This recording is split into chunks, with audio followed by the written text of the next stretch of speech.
final word. What more do you want?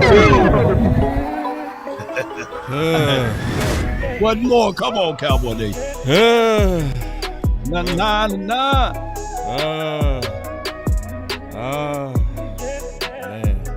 The final word. Why can't we just have a normal offseason, bro? Man, I take this offseason versus the ones we used to have in the past, though. Nah, bro, I'm taking last year's offseason. So Me too. I'm taking last year, bro. Every time. Last year was good. Yeah, it was quiet. It was real good. It was real quiet. We got spoiled, man. I'm talking about remember the Gary days off season though? Somebody getting shot. Well, we had a good off season last season because they was all in. They choked. So now we got a bad off season. Yeah. I'm gonna ask y'all this. They've been scratching my mind with this. How much do y'all value AP All Pros? Because people have been saying, hey man, we had 9 All Pros. How much do y'all value AP All Pros versus NFL All Pros, etc.? What does that matter if we keep failing in the playoffs, dog? Nobody cares about All Pros on the playoffs. Nobody cares about All Pros. When you win in these playoffs, All Pros don't matter. I think I know where you. We had All Pros in 2007. I think I know. We had All Pros in 07. 13 of them. Pro Bowlers. Yeah. Lost. We had. I want to hear that. It's still a record. That record has still not been broken. It's a record, but it don't matter. Yeah, but Big, it's where he was going, the big picture of what he was saying, because I think I heard that too. Because see, I've been hearing that where people basically been saying that about how many All Pros do Dak need? Is that what you're talking about? There you go. Yeah, no, I'm not even. I'm not. Oh, it's cool. I'm not going at that angle. But you know what? 3 years, All Pros, Pro Bowlers. What? I'm tired of what we got. 3 years of playoffs. I don't want to hear these excuses. Because remember, boss. When we had this discussion last year, when Kellen Moore was dismissed, I said, "Okay, now, boss and Law and all y'all." I said, well, there ain't going to be no excuses this year when it's just McCarthy and Dak. You said there ain't no excuses. So what happened? They failed. They had everything in their head. Dak had his best year and they failed again. So there ain't no excuses. So I don't want to hear none of that. Hey, I feel no wee-woo sauce. But let me ask Jay Tuck and you, Big Game, James, since y'all been in the boxing ring. Okay. How necessary is the jab versus the hook? The jab is the most important punch. The jab is the most important. Set it up. So we had nothing to set up the run, nothing to set up to stop the run. Is that what you're using? You always got excuses. You always got an excuse. You always got an excuse, dog. I love you, Law, but you always got an excuse, dog. I love you, Law, but you always got an excuse. You always got an excuse. You had these last 3 years. Especially 2022, and you had an opportune time to take over this, and like I said, I'm not taking up for these Joneses at all, but they did it, and we talked about it on the final word many times when I said this was their all-in season, this past season. Look what everything they did, and Dallas failed, so they going back to their old ways. So ain't nobody trying to hear no excuses of All Pros or jabs and punches or nothing like that. Get it done. He ain't giving no excuses, Big. Right. Yeah, he is. Big ready you to are. fight today, bro. You are too giving excuses. I am ready to fight. I'm ready for war today. I'm ready for war. I ain't been on here. I love y'all. Remember, I love y'all. This is love. I love y'all. This is in love. I can't tell. This is in love. This is in love. This is in love. Okay, let's go. Evil world we live in. It's an evil world. I just wanna run it up. Can I check this out?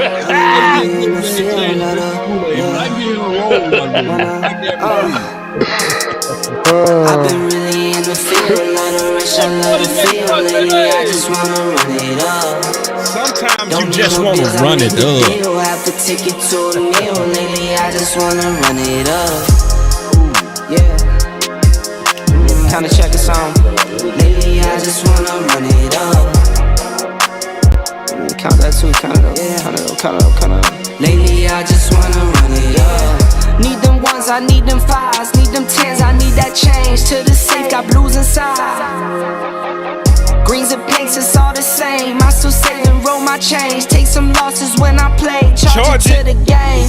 I'm with L, yeah, I'm with T Black, I'm with Rabbit now. I'm with Bay, yeah, I'm with J, yeah, I'm with Chucky now. Still the same, not switching sides, now it's about loyalty. You switch sides off for the bag, and that's worth more to me. I mix Nike with designer, I experiment. You just rock what's on the shelf, and I'm not feeling it. Search for the one, but baby girl, it's nothing real as this. Can't trust a soul, I keep a hammer, call it too legit. I've been really in the field, love the rush, I love the feel. Lately, I just wanna run it up. Oh, put TFW in the chat. D final word. Let me see TFW. Keep the engagement going. I know it's the off season. Y'all hit that like automatically. Hit that like. Start it up with that like, man. All right, man. Tuck, we gonna start it off with you, bro. Uh-oh. I'm laughing at Wes's mustache in that picture.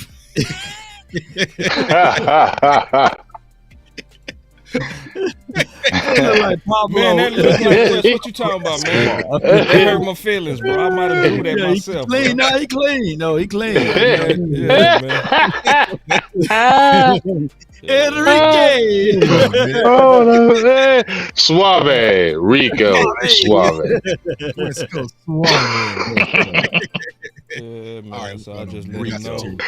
He on his way in, so we go get Wes in just a second, man. My dog. All right, y'all.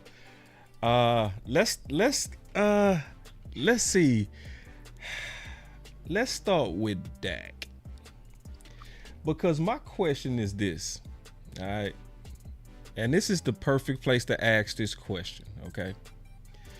So when I go look at what came out, and they say the Cowboys and QB Dak Prescott have a mutual understanding of his contract situation, sources say, with no offers from Dallas despite him being in a contract year.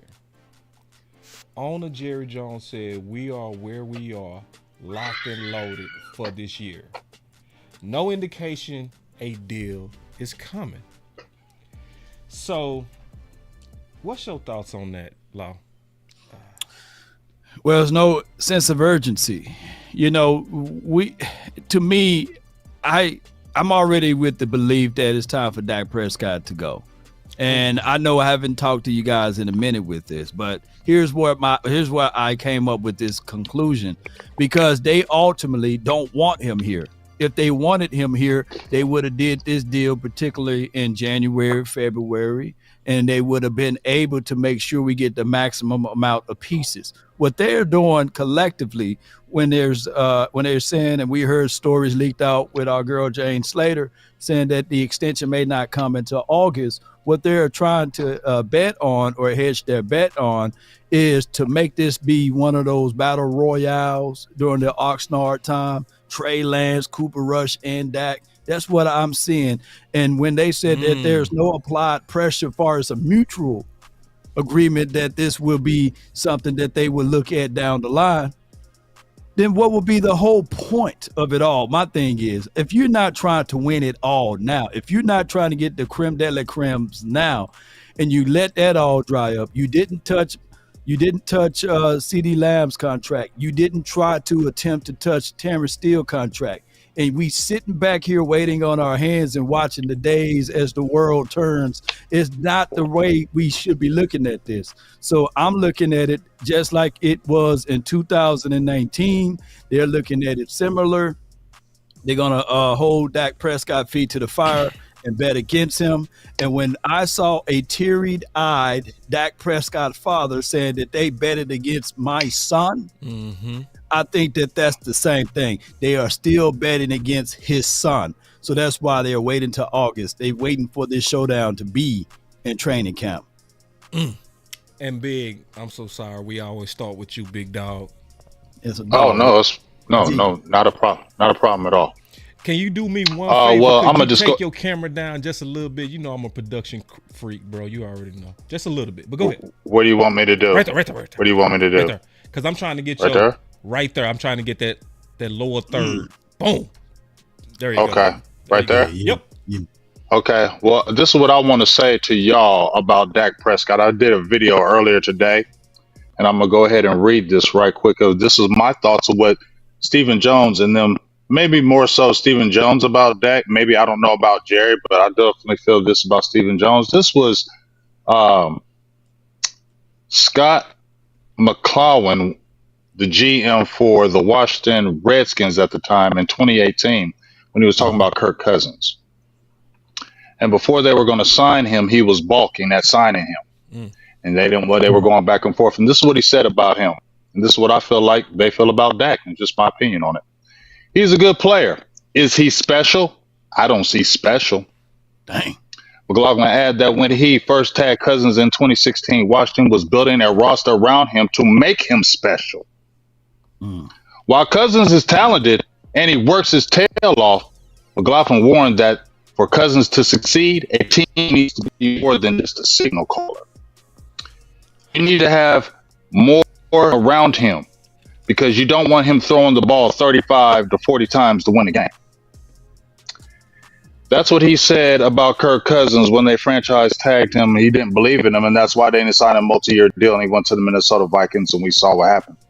This is what I feel like the Cowboys feel about Dak. They feel like he's good, but I don't feel like they think he's special. Because like they don't think he's special, that's why they wait. That's why they try. Why did you get Trey Lance? Cooper Rush proved to you games for you. Dak went out. Cooper Rush won games for you. That was a doubt for a lot of us fans right here, right?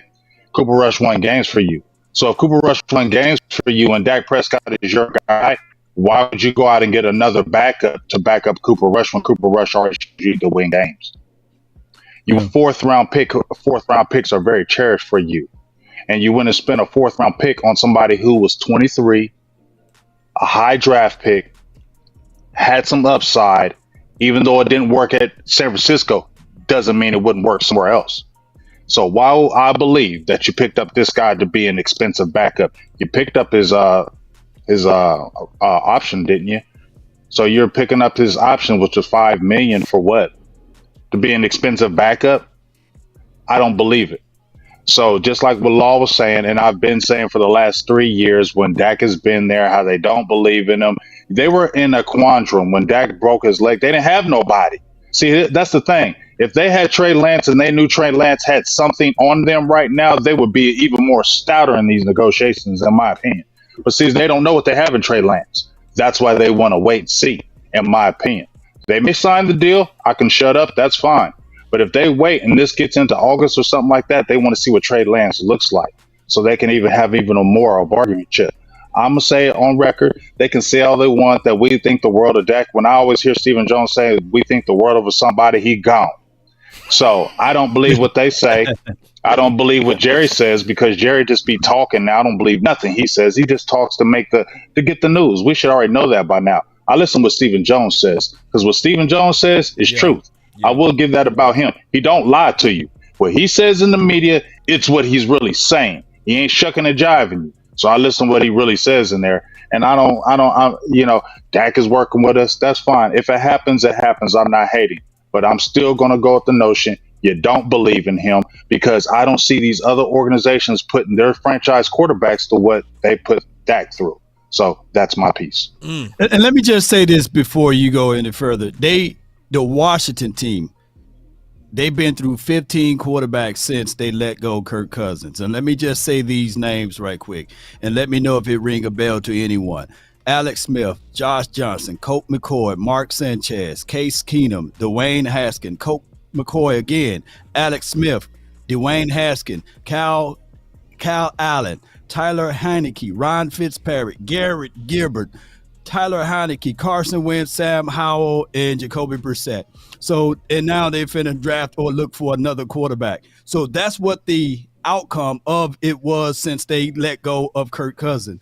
And out of that whole entire time, they've been in contentions once, and that was in 2020 in the pandemic year. So I'm not saying that any of these guys will, or the Cowboys will fall under that same umbrella by moving on from Dak Prescott, but that is the possibility of the realms of what you could go into. Now, Trey Lance, he do have But we're upside. But I ain't trying to cut you off, Law, but listen to what you just said. Ball, listen to what you just said. I ain't trying to cut you off. I apologize about that. But you just said that they moved on for Kirk Cousins, and you gave a whole list of quarterbacks. But we will also say, and I'm not dissing. Please understand, I'm not dissing nobody when I'm saying this. I'm just trying to show what it is.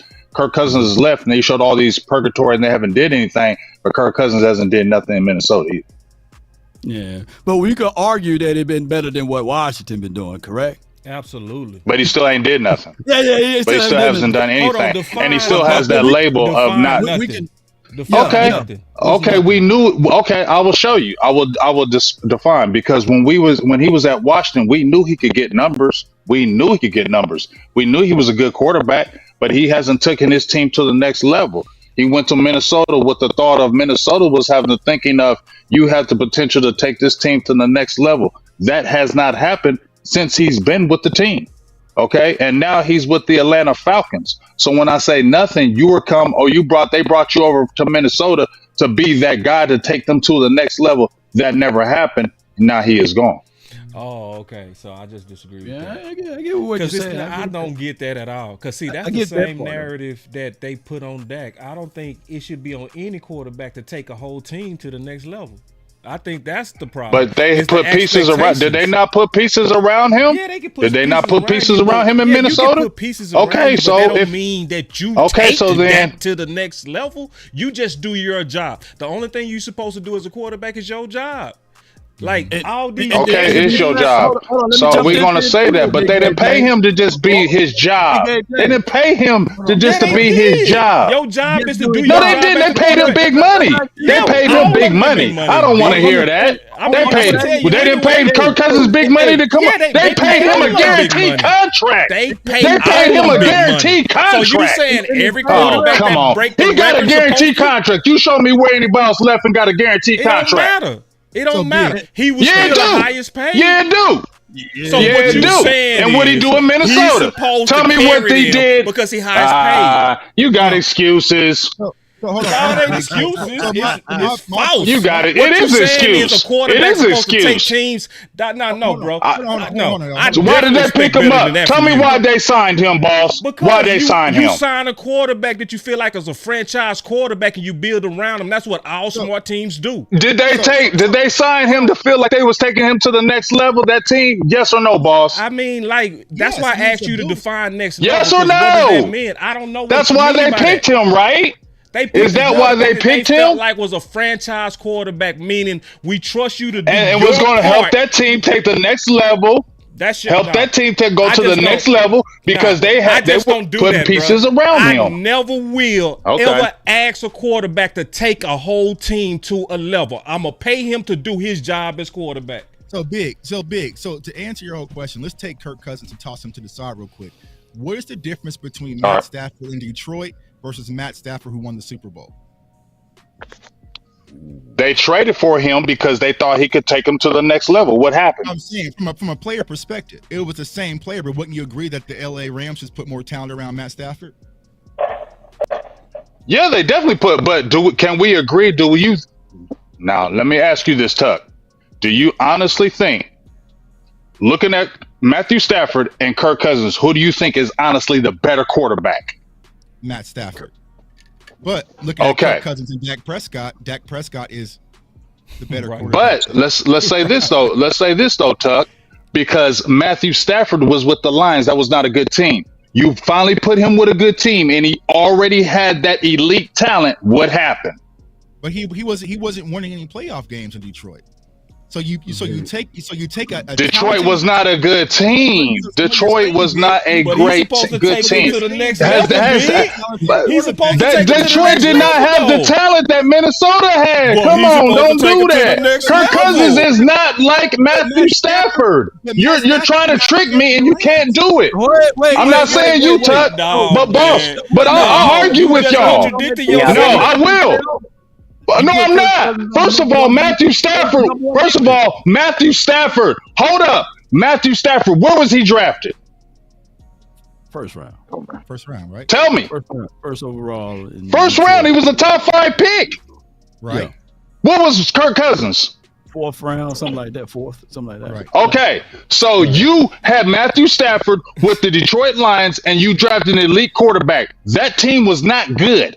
When he finally got with a team, that team, you know, now Calvin Johnson, and Ndamukong Suh, that's all they had. I mean, what more do you? They didn't have a big time squad. When he, oh my gosh, when he went over to LA and he had a better squad, he had a better team and better coaching. Who is his coach over there? Wait, so was it the squad or the quarterback? You can't have it both ways, Big. Okay, I'm gonna say it was the quarterback. Ways, bro. You took. I'm gonna say no. I'm not. I'm not trying to have it no way. Which one is it? It was the quarterback to help that squad take. They had a good team. Jared Goff is not better than Matthew Stafford as a quarterback. Matthew Stafford has elite talent, and we know that. Matthew Stafford has elite talent, and when you got him with a team, Matthew Stafford would have won the Super Bowl with the Vikings. Matthew Stafford would have took that team to the Super Bowl. Is that what you said? I don't know. I didn't see it. I saw him leave the Lions and go to the Rams and win a Super Bowl in 1 year. With Jalen Ramsey. Man, you forgetting. So let me see. So okay. So we'll just have this discussion. Make sure y'all holler at me when Dak is not with the Cowboys and he goes with another team, and let me see him win a championship. I'm not hating. If he does, I'm happy. But if he don't, y'all not gonna have that conversation with me. You're not. Hold on, real quick. We got two people talking. They went all in, didn't they? They went all in when they got Matt Stafford, right? Yeah. They went all in. They made moves. They got rid of all their draft picks. They felt like they finally had their quarterback in place, and they made the aggressive moves to put talent around Matthew Stafford. Once they just got Matthew Stafford, they loaded the clip that year. You see what I'm saying? Yeah. So it wasn't like they just got Matthew Stafford and they sat back and said, "Oh, we're good. We got Matt." No, they continue to make moves. I didn't say that though, Tuck.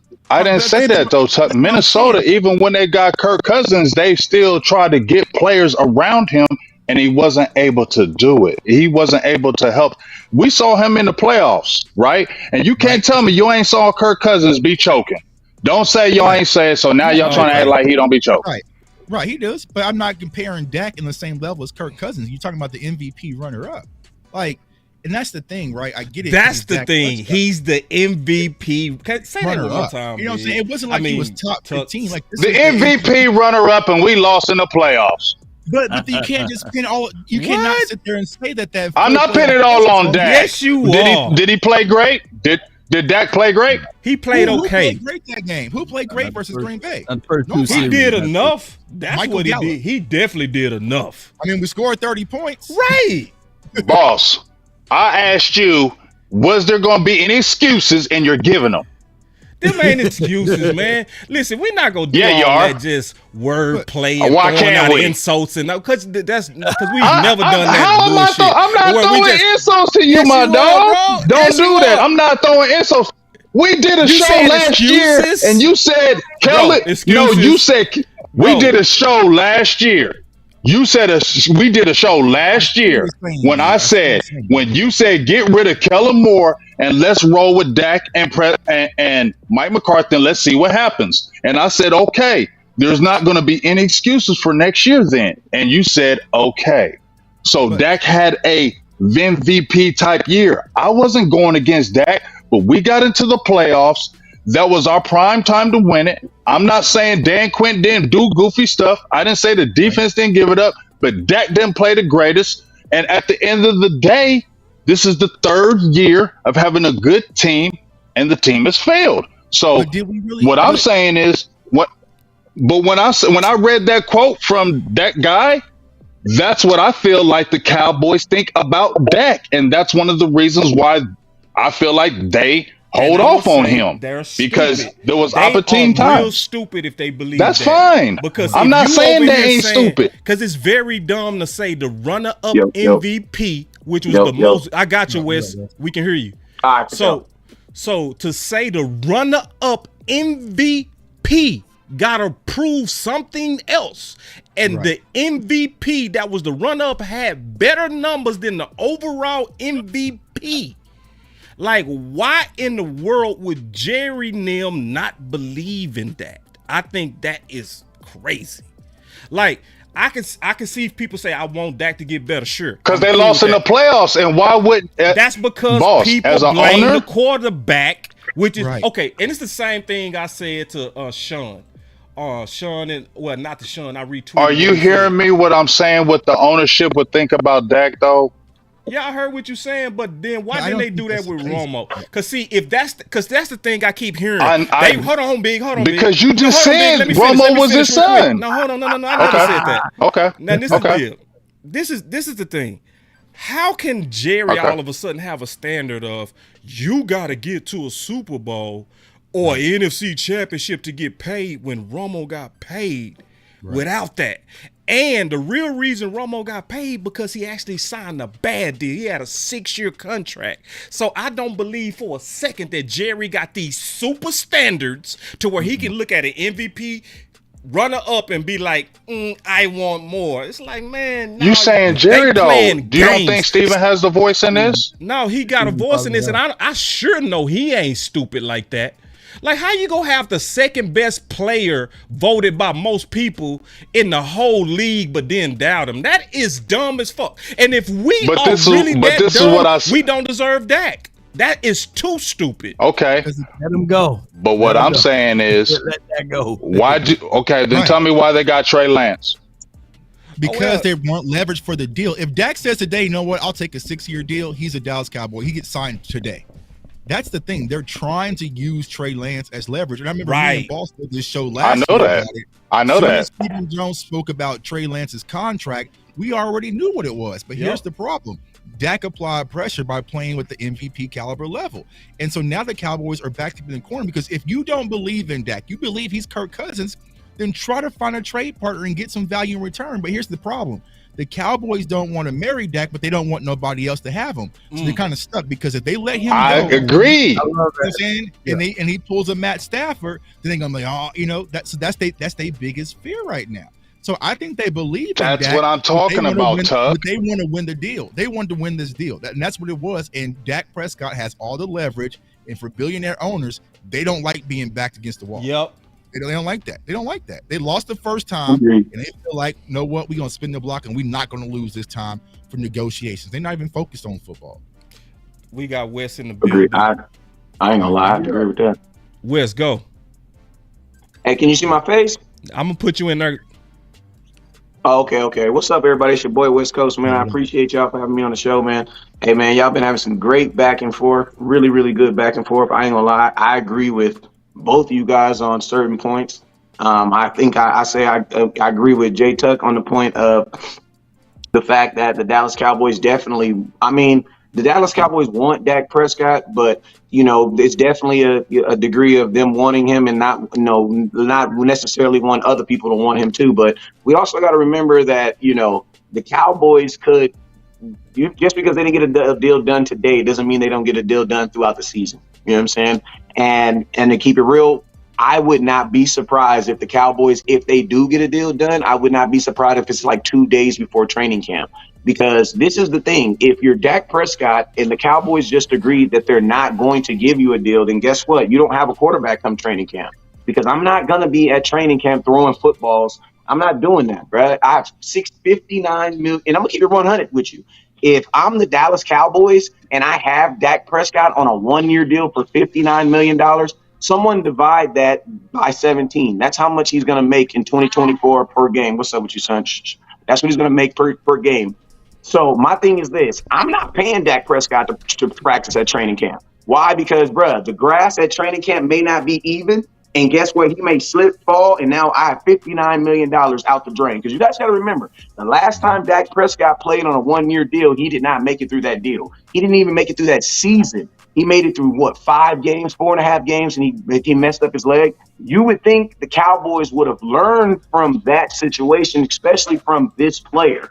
And then let's just be real. Dak Prescott has one of the most gangsters agents of all time.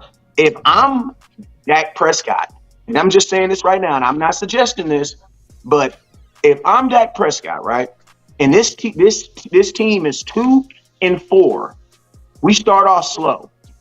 What is stopping Dak on a guaranteed contract to be like, my neck, my back, my neck, and my back? I can't even play tomorrow. Matter of fact, it's the whole vertebrae. I can't even play the rest of the season. Jalen Ramsey said something on a podcast that might end up getting him in trouble if someone want to go really put their fingers on it. He was talking to, I forget the dude he was talking to, but basically what he was saying is he was trying to get a contract in Jacksonville, but Jacksonville didn't want to pay him. So what did Jalen Ramsey all of a sudden had? All of a sudden had a back injury that just couldn't prevent him from just getting on the field. And then he asked him, but what happened when you got to LA? He was like, man, you just miraculously got healthy all of a sudden, right? And he's like, man, they got some of the best trainers in the world in New York. Wink, wink, wink. This is what Jalen Ramsey is saying. Like, if I'm the Dallas Cowboys, you have your quarterback on a 1-year deal. You have your star wide receiver on a 1-year deal. You have your head coach on a 1-year deal. If this thing goes left, what stops these guys from checking out? And then my thing for Jerry Jones is, if you are all in, or if it's even winning, I don't care if it's you. I don't care what his slogan is. If it's all in or win with what we got, the common thread is, to a degree, Jerry Jones does want to win. He just wants to do it his way. Old blue eyes Frank Sinatra. He wants to do it his way. School, right? Yeah, yeah. He wants to Frank Sinatra this thing. He wants to do it his way. But the thing is, he still wants to win. He WIN wants to win. So Jerry, how do you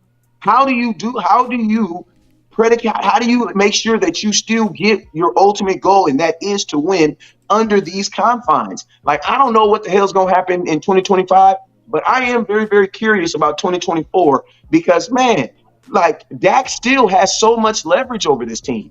Like, if I'm Dak Prescott right now today.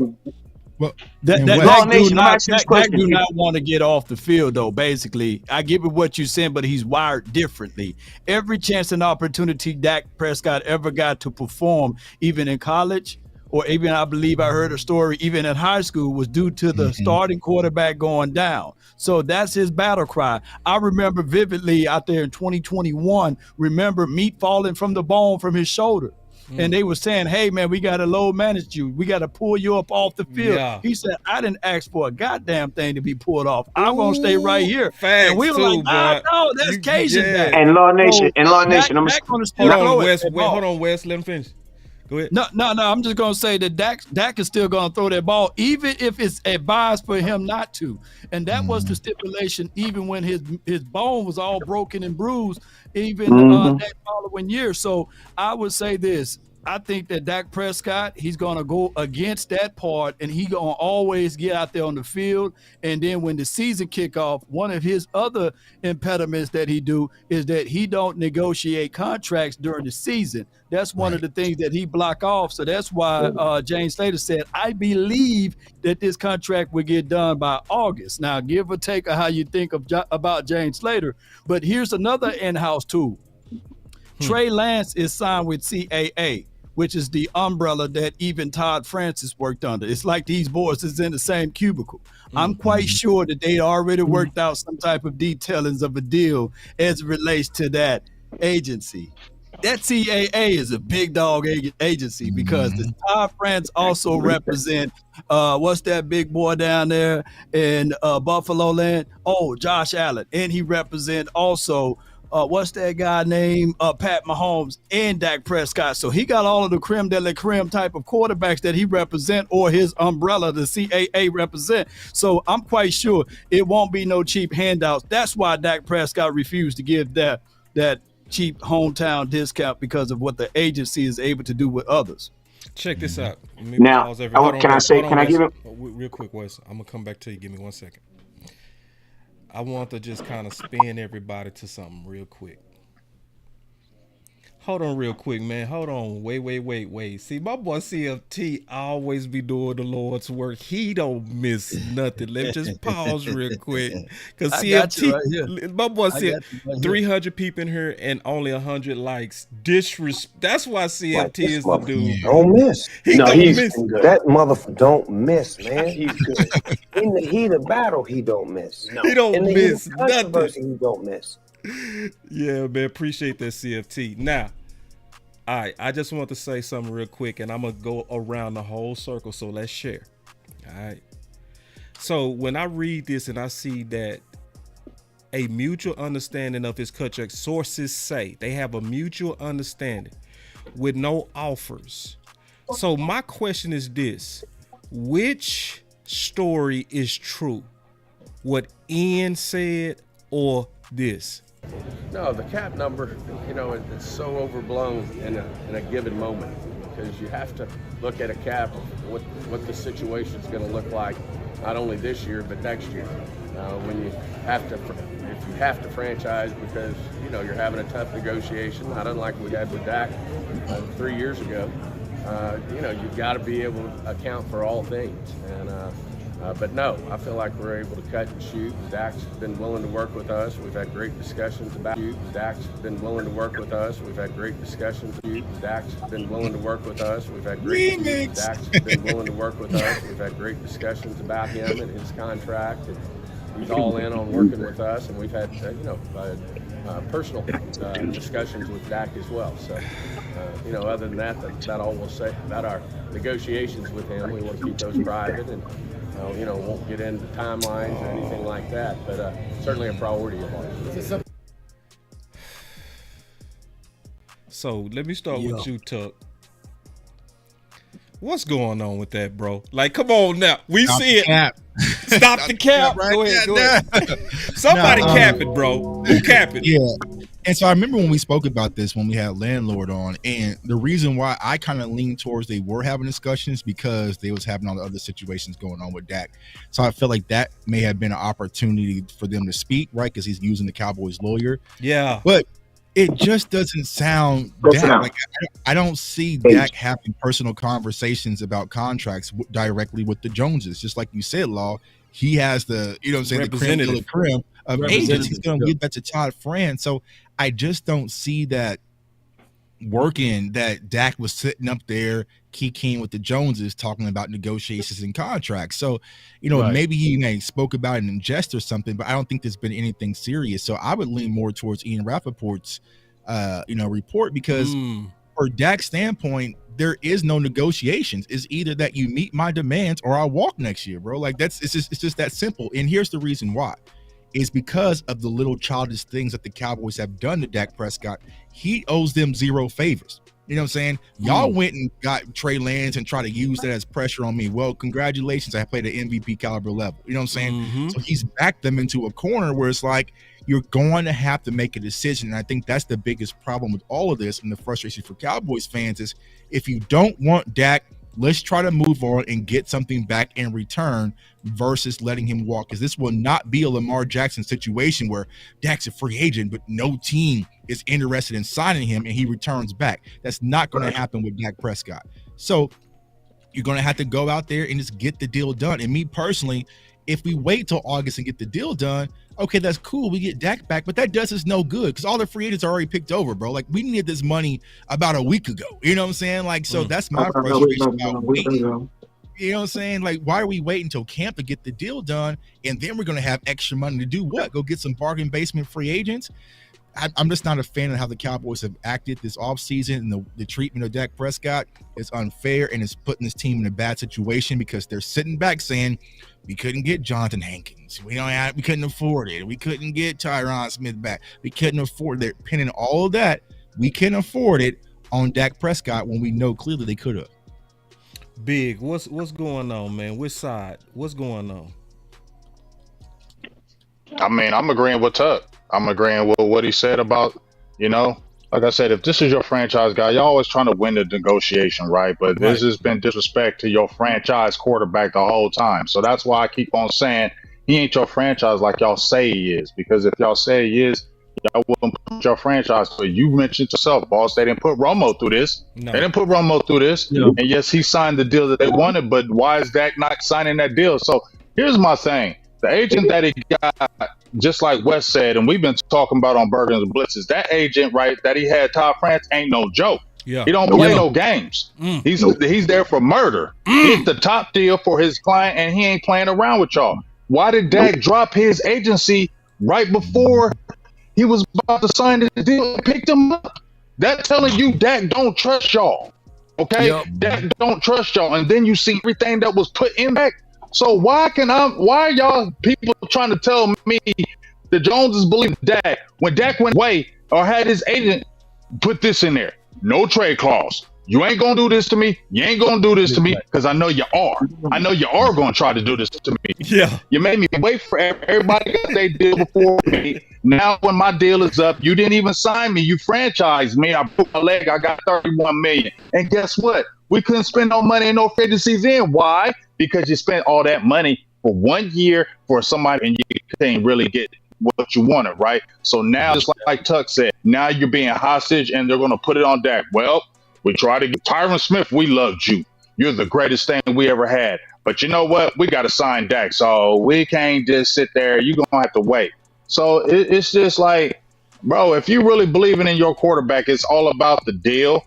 Dak ain't doing that. Okay, I don't know where y'all think Dak is going to give y'all all these concessions. I don't believe he is, because if he would have gave it to you last time. He's not going to give you these concessions. He don't trust y'all. I'm going to do what I need to do what's best for me, and that's that. Hey, I love being a Cowboy. Big game James. Game changer. Hey, let's have some fun. Let's have a good time, man. Let's kick it. Hey, I love being a Cowboy. That boy made me hit the button twice. I got two. Right, I got man. two. That boy got two. I love it. I got two of them. Which one is the truth, Law? What's going on, man? Break this down. Well, I'm just gonna say this, and I'm gonna touch on it and move off of it. Yeah, these agencies is just like, you work under a certain institution and then you break off. Just like real estate, you get your own broker's license and you be able to do a little bit more, but you still go back to get your resources from who you started from. That's all I'm saying is with Todd Francis' team. Also, when you work in a big, massive contracts like he have smaller guys to also work under it and make sure everything goes through. And one of the things that's been an impediment of the Dallas Cowboys is how we work contracts. We may think that we got good contracting people within the confines of this office, but 9 times out of 10, we get whipped really bad on some of these contracts. And it be coming back to us like, hey, we waited too late. We waited too long to move on some deals. Hey, if it was anybody else, that Michaels Gallup contract, they would have been fired, right? If it was anybody else, that D-Law contract, oh my goodness, to franchise tag a person twice and then get that deal, somebody would have got fired, right? So it goes back to these contracts, and we can sit back and say every now and then you get a fool, and I'm not calling Tyron Smith a fool, but collectively, what he did for the offensive line market, he already shot himself in the foot for taking that first ever Pat Mahomes type of deal. Facts. To take money for cheap for all of those years, and still people never valued Tyron Smith for that contract because they wanted him to go. Right? They say, he's a waste of time. But he took a team-friendly deal for the majority of his life here in Dallas. Majority of his life. Right. And people still didn't respect that. So Facts. I get it. So for those who are out there, just keep in mind, for those who say, hey, take a team-friendly, remember Tyron Smith, and I get it, he was hurt majority of the time. But one person who really stood tall to the Joneses and really got his money, got his bag, that nobody talked about, that was selfish. Nobody said that, hey, look at him starting off slow. Hey, what's going on? Is Zach Martin. Right there in the photo. Mhm. Right there. Yep. Right there. My guy, Zach Martin. I was about Nobody to say said, that oh, in man, that he's photo. selfish, man. Hey, man, They he came should quick be as hell able for to go him. in here. Yeah, they covered that up. And he held out, ladies and gentlemen, when you had Mike Solari trying to teach a new system and scheme and philosophy. When also you had Jeff Glasgow, who got the run game that's married to the offensive line. These guys were never on the same page, ladies and gentlemen, but not one soul is brave enough to say, hey, Zach, you were selfish, man. And I get it. I can say you selfish, Hey, James, just like Jason Witten's ass was selfish. Just like Jason Witten was selfish when they paid $4.2 million to bring his ass out of retirement. I don't want to hear that. And when it's a whole different story, we could talk about something. We don't want to talk about those subjects. But you played Tyron Smith, but you paid Jason Witten $4.2 million to come out of retirement for nothing. And then you gonna sit there and cave for Zach Martin. Oh, we ain't gonna pay him this money. You caved like the 2 days later. I don't want to hear that stuff, man. I'll get on Zach Martin's ass all day. I said trade his ass. You should. If you would have gave a couple of first round picks, bye. Whoa, wait, hold on, Hey, bro. I love being a Cowboy. Man, we got You heard me say three. it. Big game, James. Game changer. Let's have some fun. Let's have a good time, man. Let's kick it. God damn. Wes, what's going on? I'm sorry. No, you good. What's Turn it going down. on? No, you good. Hey, man. Boo thing. Don't I thought turn my boo big thing game. was I'm telling me to talking shut about up. between Down. Stephen Jones and Ian. Like, we saw the report from Ian, Wes. So, make these jive. I mean, this my thing right here, right? I got two questions that I got to ask Dak Prescott because who cares what Jerry Jones thinks? Who cares what Ian thinks? I want to talk to my quarterback. Okay. I want to know real question. Oh, you don't answer questions now? Hold on, wait. I'm going to ask Dak question. Look, I want to look him in his face. Where's Dak? Where's Dak? Dak. Oh, I got you. Go Dak. ahead. Tad. Go ahead. Dak, dog, do you really want to be here? Because I'm going to tell you this right here. Players who want to be here, you know what they do when they don't get their money? They hold out, bruh. Mm-hmm. I hear you saying that you okay with playing. So if you okay with playing, that means that you have already sat down and had a realistic conversation about the consequences of playing on a 1-year deal if you get hurt, considering that you've already went through this in life. And you said that you're okay with taking those risks. Dak Prescott, I want to know, why are you okay with taking those risks? Because I'm going to tell you this right now. If you're so gun-ho about the Cowboys, take whatever damn deal they're offering you right now. Take it. Because if you're that gangster about, I'm just going to go out there and I'm going to show them, bro, why show them? Take the deal. Take the deal. Hey, But there's a deal out there. I promise you that. Yeah. But I'm gonna be honest with you guys. Listen to me. Somebody said it earlier. I think we are at the point now where it's like all that love for the Cowboys, that messes out the window. Dak is playing right now for Dak Prescott, and I'm gonna keep it real. I still lean on the fact that I am not going to put someone on the field that can literally say on 3rd and 8, you know what? My back hurt really bad, bro. And I can't do nothing about it, bro. Nothing. He's getting the $59 million regardless. I can do nothing. I'm sorry. Like, if I'm Jerry Jones. But do you think he's going to do that, Wes? Yeah, he ain't going to do it. I just want to finish my point. If I'm Jerry Jones. He's not doing that. Go ahead. Listen to me. If I'm Jerry Jones, what was your question, comes a Big? moment. Hold on real quick. I'm sorry, Wes. What was you asking, Big? Go ahead. All I was saying was Dak don't do that. Dak ain't going, oh, I'm hurt. I ain't seen Dak do that. I ain't seen Dak do that. My neck and my back. I was going to get to that point, right? Go ahead. The last time Dak Prescott did a contract, you know who he was? He was Dak Prescott in the club with the hoe, man. You know what I'm saying? Rolling around with the big car, you know what I'm saying? With his boys in the back. Bruh, today, Dak Prescott is a dude that's about to get married with a baby. Bruh, he got a different mindset right now. Kids change you, bruh. And I'm going to be honest with you. That's why I believe today Dak is okay with betting on himself. You want to know why? Because he's not thinking about He's thinking about, bro, I'm going to have to deal with you guys for the rest of my life and my career. If I'm Dak Prescott, bro, that's worth going to go take. And think about this. We all said, oh, my God, worst case scenario, Dak Prescott's going to have to play on a – listen to me. The worst case scenario, Dak's going to get $59 million for 1 year. Bro, I don't give a damn how you spend that. There ain't no bad in that for Dak. There ain't nothing bad about that. He's winning regardless. I got something to add to. Hell yeah, some bad. I got something to add to. The one time that I saw Dak Prescott a little pissed about the organization was the day after they signed Trey Lance. And remember, he was good buddies with Will Greer. They had the same workout coach. He was pissed. The offseason. And then they asked him, are you surprised, Dak? Are you surprised? And he said, don't nothing surprise me about this organization. You right, Lord. I wish I had that clip. Man, to put this out there. And you put a quarterback that's a little bit taller than you, 6'4", got a strong arm, and hey, needs some development, needs some good coaching or what have you.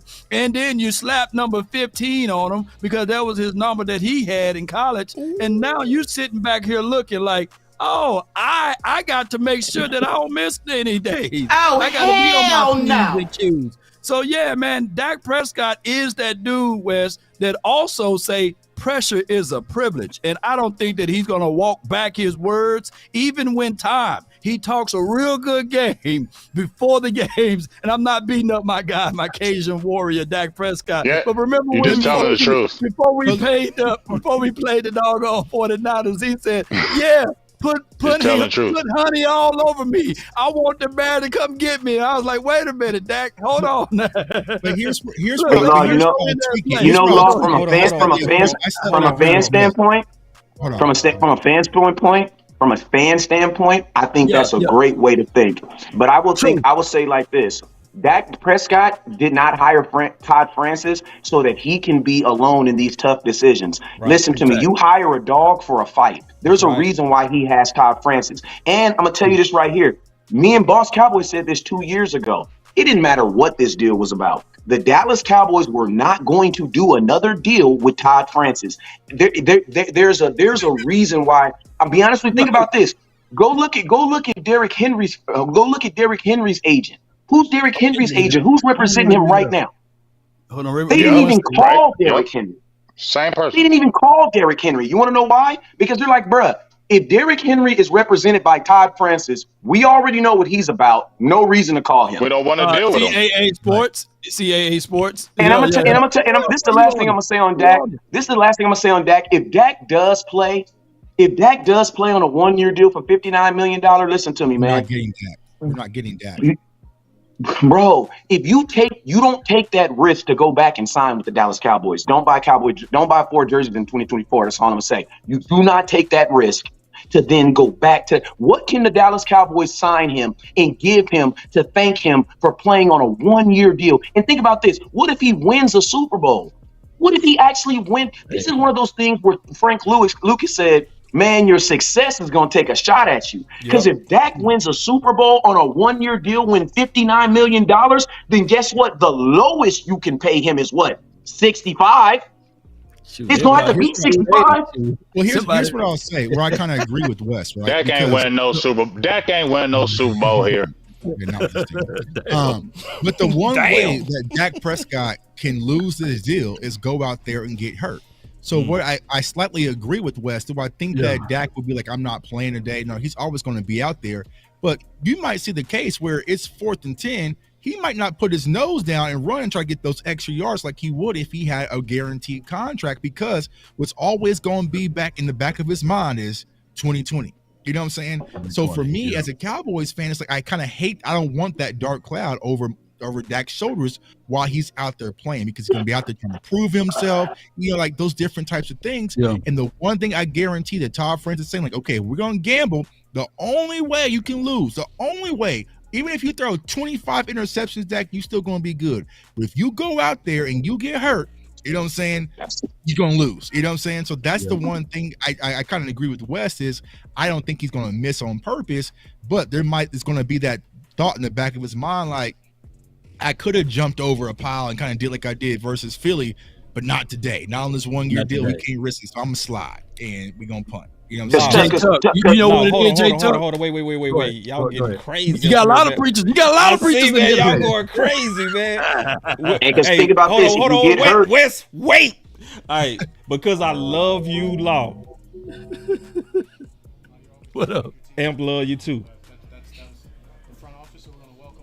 We do any teammate, and hopefully just, obviously understand it's a business. That's a first round talent, and you're always trying to make your team better. But that was the front office, so we're going to welcome him as we do any teammate, and hopefully just he makes us better, and then we're going to continue to get back at it and know we've got one goal as a team. Would you know anything about him, like paths cross at all? Paths cross, I guess, during his draft process for a marketing thing, and seemed like a great kid. Knows he's a great kid. Knows he's a great guy, I should say. And as I said, ready to welcome him to the team. Did the trade surprise you at all? To be honest with you, I'm not surprised by anything anymore. You've been in this league 8 years, been on this team. Same, man. That's what you was talking about, Law. Yeah, he said nothing surprised me anymore. And then if you see, like, if you had the visual, and you may have, the countenance on his face. Yeah, the countenance on his face told it all. Yeah. And I'm going back to what J Tuck said. Basically, what Dak Prescott is in, he's in the interrogation room.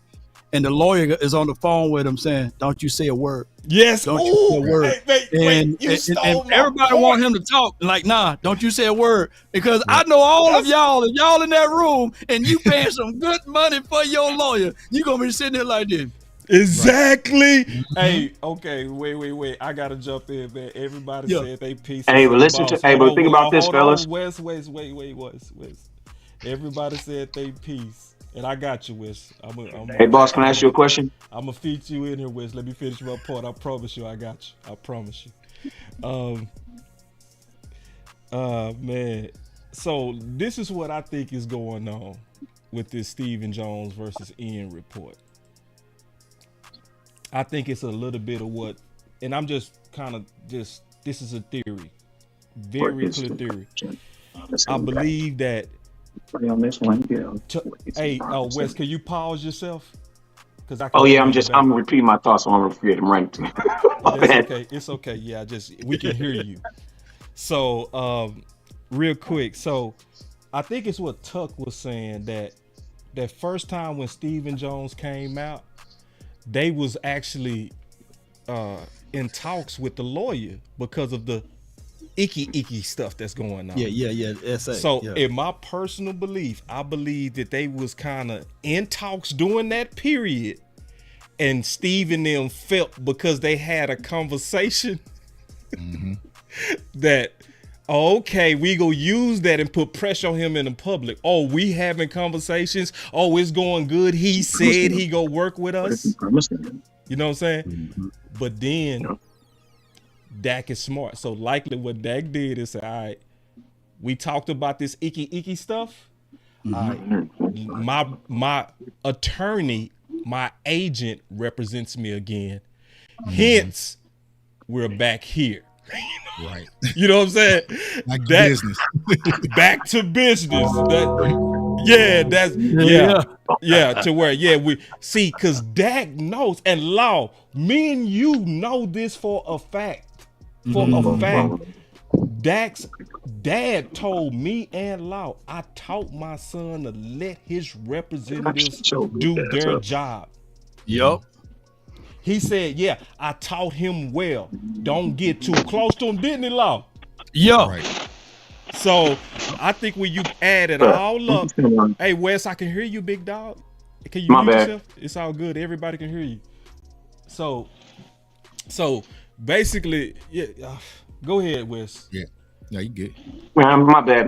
All of a sudden, I'm the most interesting room in the house now. My bad.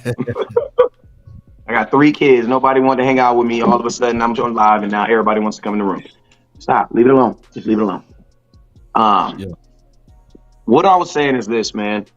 You know, I'm back on Dak and his conversation with his agent, because if I asked you guys the question on what Dak Prescott is saying, but my question is this, and I want to ask you guys, and please answer this question. If you were Todd Francis and you have talked Dak Prescott, because there has to be an agreement that you guys are going to play, because you guys got to remember, as much as we say that these players are doing these things, they're not doing things without the say-so of their agent, because their agent is getting a large percentage of this check that they're going to sign, right? So my question is this. If you were Todd Francis and you're telling Dak, we're about to take this historic chance and risk playing on the biggest one-year deal ever, I think, in probably sports history. I want to know, what is Todd Francis promising Dak he's going to go get him as his agent?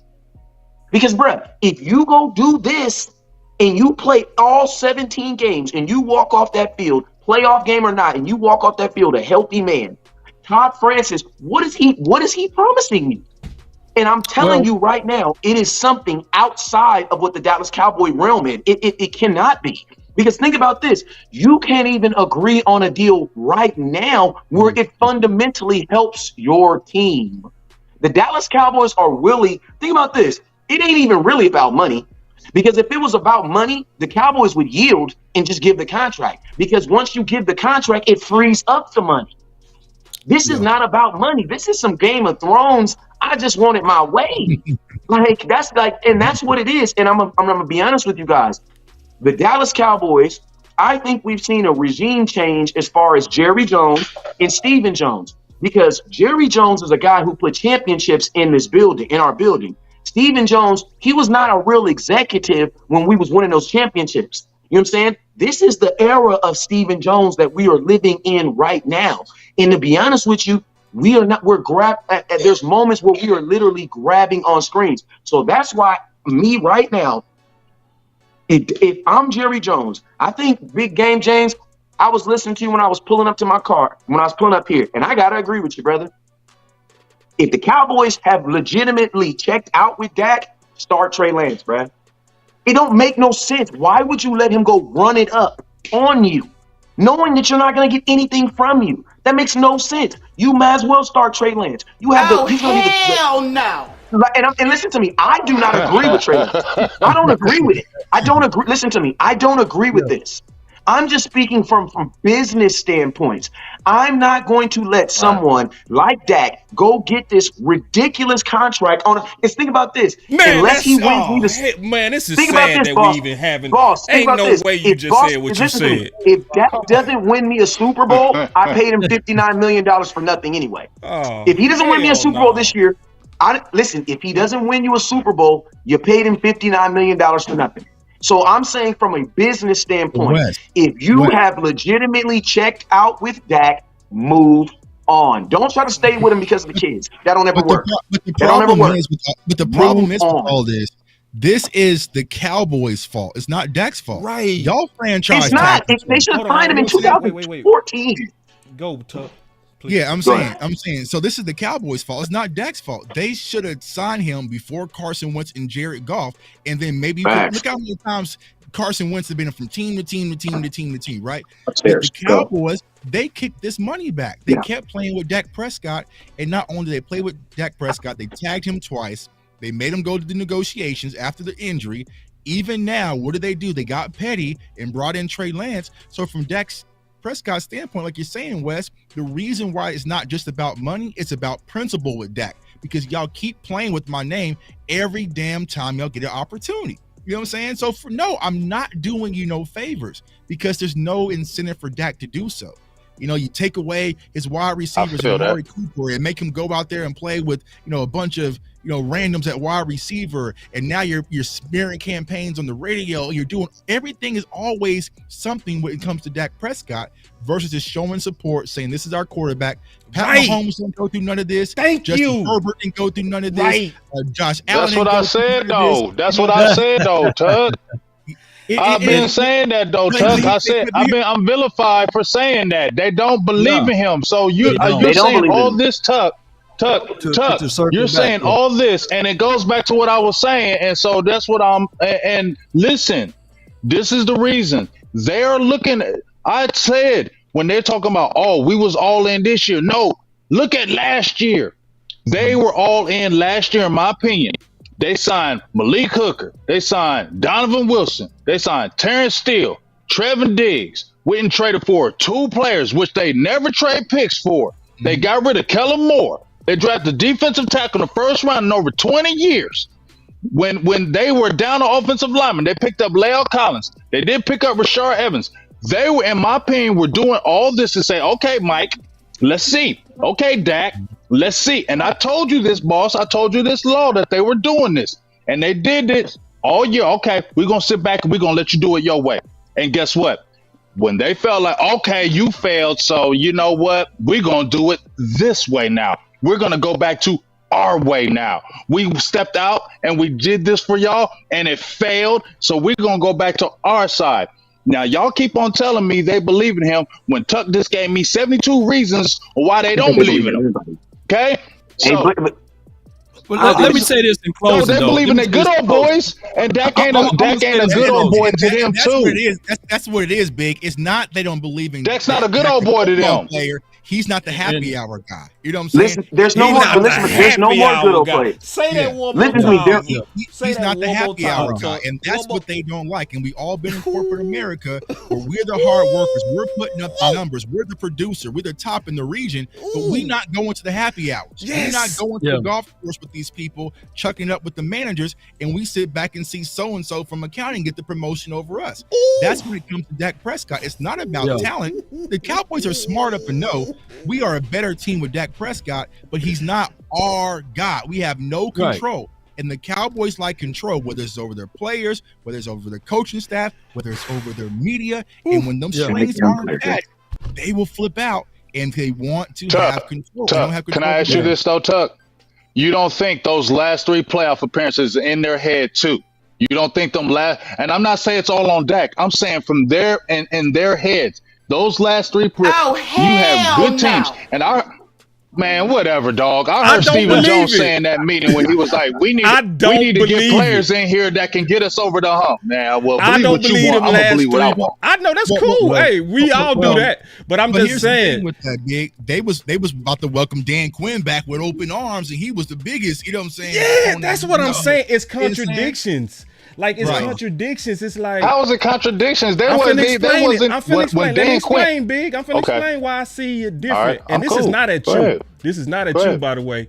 That's fine. Okay, this is why I see contradictions in them, and I'm answering your question. So you ask, you don't think they thinking about the last 3? It's almost like what I said about when somebody was like, oh yeah, I think they want him to get to an NFC championship and a Super Bowl. It's like, wait. So with some guys, you hold them to these God standards. With Dak, you hold Dak to God standards, and it's them last 3. It was them 2 interceptions. But what about the Tampa game? What about the first Green Bay game? What about the Seattle win in the playoffs? What about the Rams game where you played good? You know, like what about all those games? You know, so it's these last 3. You know, this is a what have you. Hey, can I you know, this is a what have you done for me lately too. I hear you, but let me tell you what I really think is going on. And then we go ahead, Wes. No, real quick. I think at some point we just need to rule out. We just need to rule out. Just real quick. I'm gonna be real quick. I promise you. Okay. This is what I really think is going on. Them years. See, because we keep thinking, they believed in Romo. Look at his deal, 6 years. And this is the deal. They got over on everybody. Romo signed a 6-year deal when his counterparts did a 4. Dez did a 5-year deal where his counterparts does a 4. We all know Tyron Smith got bent over. We all know. Then they bent over Fredericks on a 6-year deal. Zach Martin figured it out late and held out, right? He figured it out late, didn't he? Last year he figured out, he said, wait a minute. This long-term contract got me like the 10th best paid guard when I'm the top 2. No, hold out. And he said, you not bending me over no more. They bent over Tank. They bent over Jalen Smith, the worst. Then they bent over La'el Collins. They bent over Zeke for 6. They bent over Amari Cooper. The only person that's standing flat-footed like you ain't bending me over is Dak. That's what's going on. If I look at, it's almost like that woman that broke all these dudes. She done broke them all mentally. But she go fight this one. Why? You can't break me. You can't break me. You broke everybody else, but you not gonna make me sign no bad deal. When all my counterparts are getting 4 and 5, you not giving me a 6. And so what they doing, in my opinion, is they trying to fight to make him like everybody else, and he not going for it. That's what I think is going on. I don't think it got nothing to do with belief or not belief. This is just dirty business and Scrooge McDuck trying to win and get over and bend over him like you did everybody else. Let that cool just breathe. I think it's more like what Tuck said, where we don't want nobody. We don't want you going nowhere else so you can win somewhere else. That's what I feel like their thought is too. Is that we don't want you to leave with the thought of you could win somewhere else. So we're gonna keep you because he does give them a chance. They do believe he gives them a chance. They know he's a winning quarterback. Look at his whole career. He's a winning quarterback. Fact. You can't deny that. He's a winning quarterback. The Cowboys don't want to move on from winning. They want to keep the product going. They want to keep their winning, but that still don't mean they believe in them, boss. Understand what I'm saying? You know, like jobs, and just because they push you or they sign, don't mean they necessarily believe in you. They just might not feel. Like I said, if they have more knowledge of Trey Lance, or if he had already shown them something, I bet you their chest be even more bullish in contract negotiations. I ain't fighting you on that, big dog. Makes sense to me. All I'm gonna say is with this in closing on the Dak, because we got the other part that we're gonna talk about. You know what I'm saying? But I just want to say this though. Yeah, it hit me. You know, there's another player that's on a contract year, and his name is Trey Lance. You know, there's no more contract after him. So I know for sure he will probably take that 6-year deal. Dak don't want to take it. On top of that, keep in mind, the Cowboys still will owe Rain Dakota Prescott $40 million next season. So they're going to have to either way still work out a deal for Trey Lance, even if they do decide to move on from Dak, because keep in mind, they don't get nothing back in return because of the way the contract is made. No trade clause, no franchise tag ability. So they are literally painted in the corner. The best way for the Cowboys to ultimately get away from this is to ultimately extend Dak and ask him and get on their hands and knees or bend over and let them know to say, hey, can you please remove the trade clause, Dak, because we're going to give you an unbelievable contract. And he'll waive that if they were all 10 toes down, but they're not. So therefore, they're going to wait till August because they're going to look at Trey Lance during this doggone Oxstar. Me and West Coast, we're going to be out there watching. We're going to be looking. We're going to let y'all know the real. It won't be the we was, man. It won't be the we was. My fault, Wes. I did promise you, and I didn't keep that promise. My bad. Go ahead. Because you had I was just gonna say, I think we were talking about belief system. I mean, the Cowboys didn't believe in Tony Romo when he signed his contract. Man, Tony Romo was coming off an 8-8 season. He was ranked 13th. He was second in the NFL in interceptions that year with like 19. He was like 13th in passer. Tony Romo didn't have a good season the year he got that contract. You know what I'm saying? That $100 million. We were 8-8. The Cowboys did not believe him, and the whole nation was telling him to go out there and to let him test the water. The reason why they didn't want to do it is because back then I think Jerry Jones was just a little bit more, we weren't the same. We were the Dallas Cowboys then, but you got to remember, like, we weren't really the Dallas. Now? He different. Huh? He different. I'm saying this. The Cowboy brand was different, bro. Like during Tony Romo, that was the only jersey. It was Tony Romo jerseys or Roy Williams jerseys, bro. Like we were America's team, but It was some weird years when Tony Romo was. You know what I'm saying? Like we were the Cowboys, but it was weird, during those seasons. Romo was going on a cruise trip with them boys. Yeah, bro. Like it was weird during that time. Romo, man. They love Romo. Well, I'll put it to you like he might have gone on a cruise ship, but the money didn't. The finances didn't show that. You know what I'm saying? They tried to rip Tony Romo off on his first contract when he brought him in that room and was pushing all hands up on him. You guys got to remember, the Cowboys don't love people. They just be using stuff. If Jerry Jones invites you to a party, it's the same reason Puff Daddy's trying to invite you to a party. Is because he wants to F you at some You point. ain't lying. You not Like lying. if You ain't lying. You're if not Puff lying. Daddy You're not is lying. bringing you to a party, it's the You're same not reason lying. why Jerry's inviting you to a party. It's Because some he's gonna shicey F you stuff. at some It's some point. shicey stuff about to go me some down. glory hole. Here's the Thank reason you. why Like, he's what doing are you it. talking about? Play that. I want to get some glory hole. Play that. I want to get some glory hole. Man, Play clap it that. up. That was fly, Wes. I Play gotta it. give you props. That was on great, that, bro. Wes. That was That was a good one, Wes. That boy That was a good one. I gotta It give you makes sense. everybody- Can we get some glory hole? Yeah, who got the Can we get glory hole? Can we get some glory hole? That boy Can we said get some the glory reason hole? why Dak didn't do it is why. I want me some glory hole. Classic. There he is. That was But but just to end my thoughts, so we can move on to the next conversation, man. Yeah. Listen, the reason why they were giving better deals back then, 6-year deals, is because it was more beneficial to the organization to give you 6-year deals. They didn't have all this wiggle room and things that they were able to do now. So now you got to think like this. Cowboys still want to they still want to put people on 6-year deals. Players are just smart now. Like, players are like, wait, time out. Why would I want to get a 6-year deal when they're getting $30 million into the cap every single year? That doesn't make no sense. It makes sense for me to sign a 3-year deal so I can get back into the market.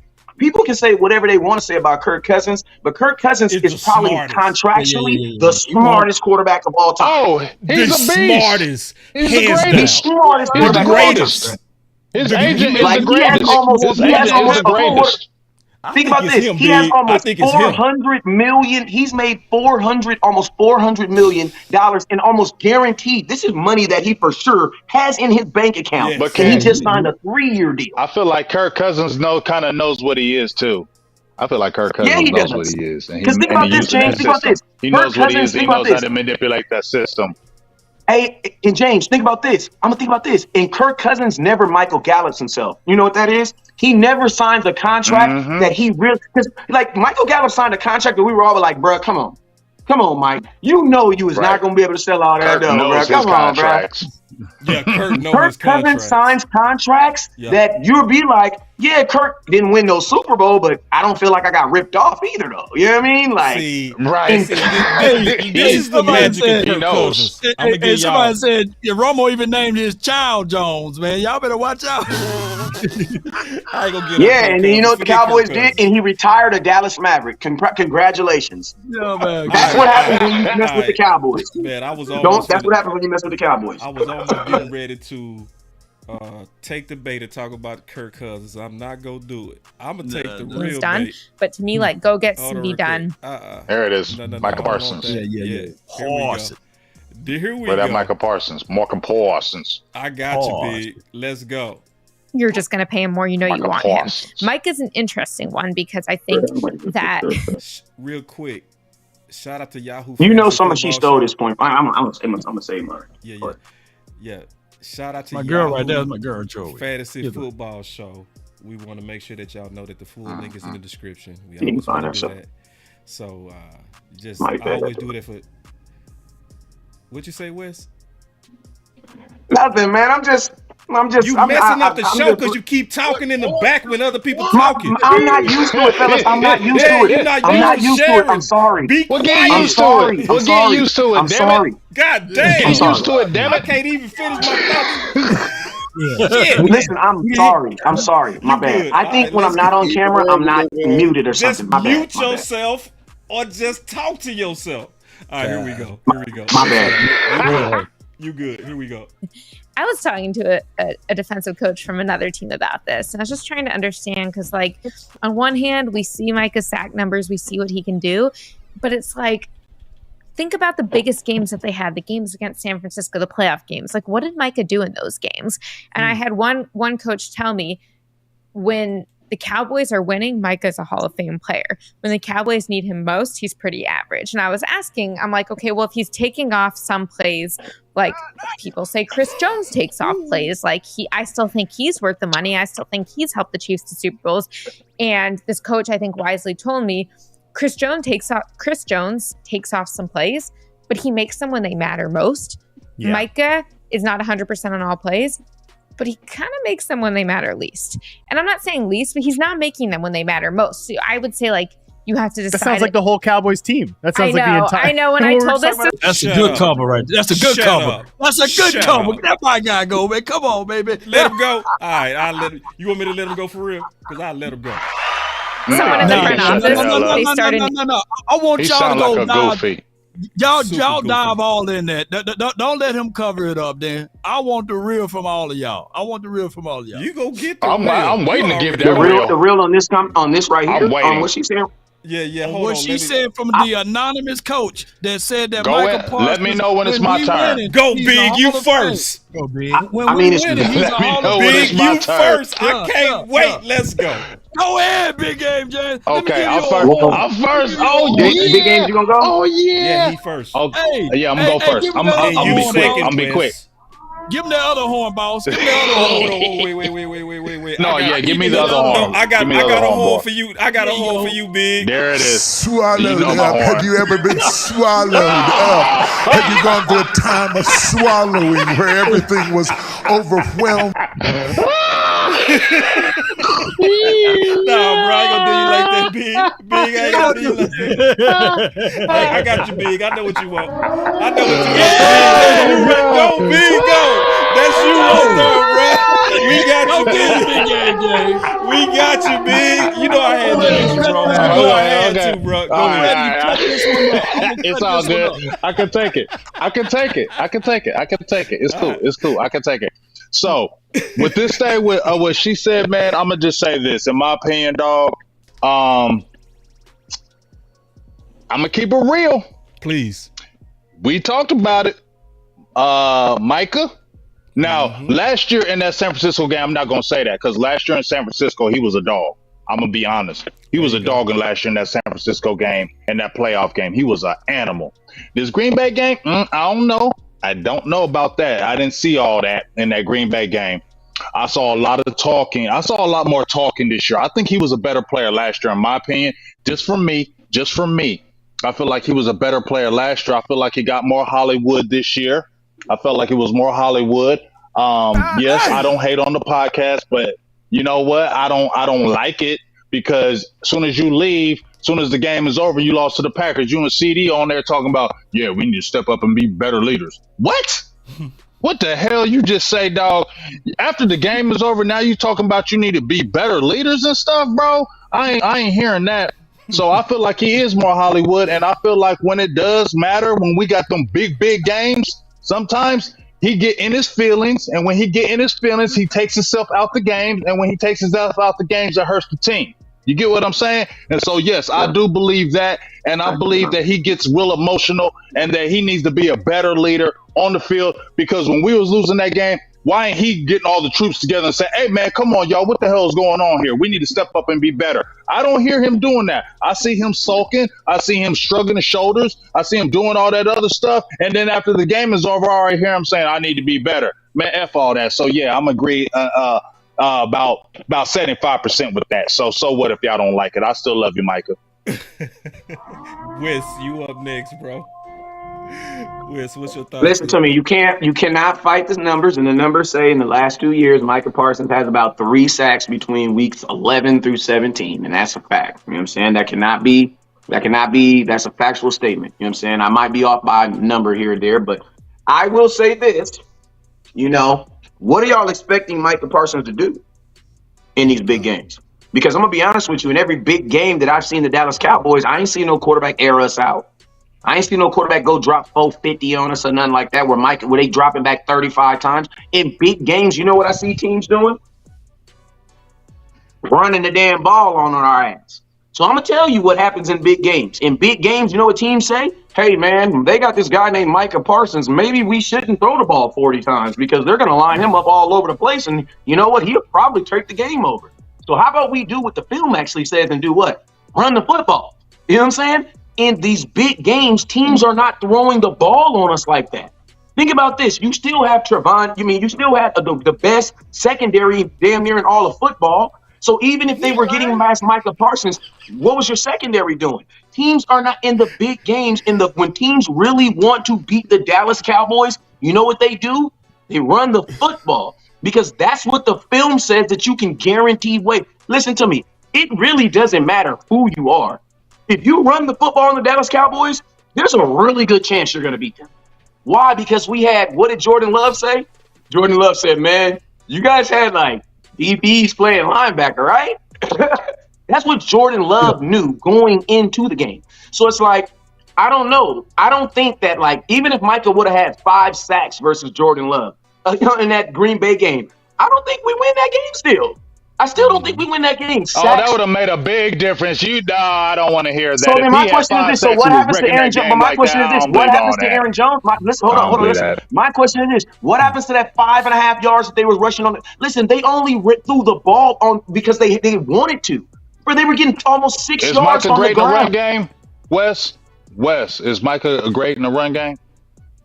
But this is the thing. He can only be one place in the run game. No? In the run game, Yes, listen, if I run the ball, I can if they run right at him, why would you run at Mike? Is he stopping that run? But James, this is the question.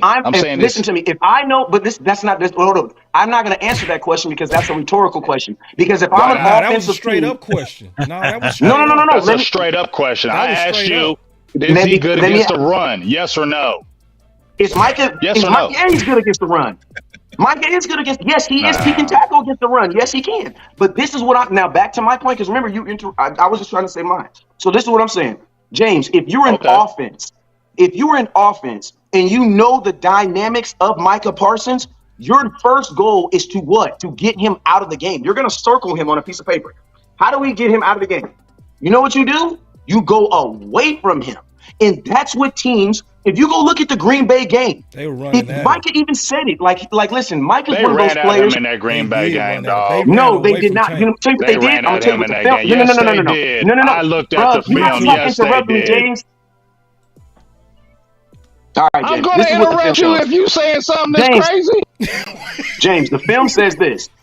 This is what the film shows. That's what the film says. The film says this, bro. That's big crazy. Bruh, you know what the film says? I'll put it to you like this. The film says this. They ran Aaron Jones as a blocker without a football at him. Go look at that on film. And that's what they did.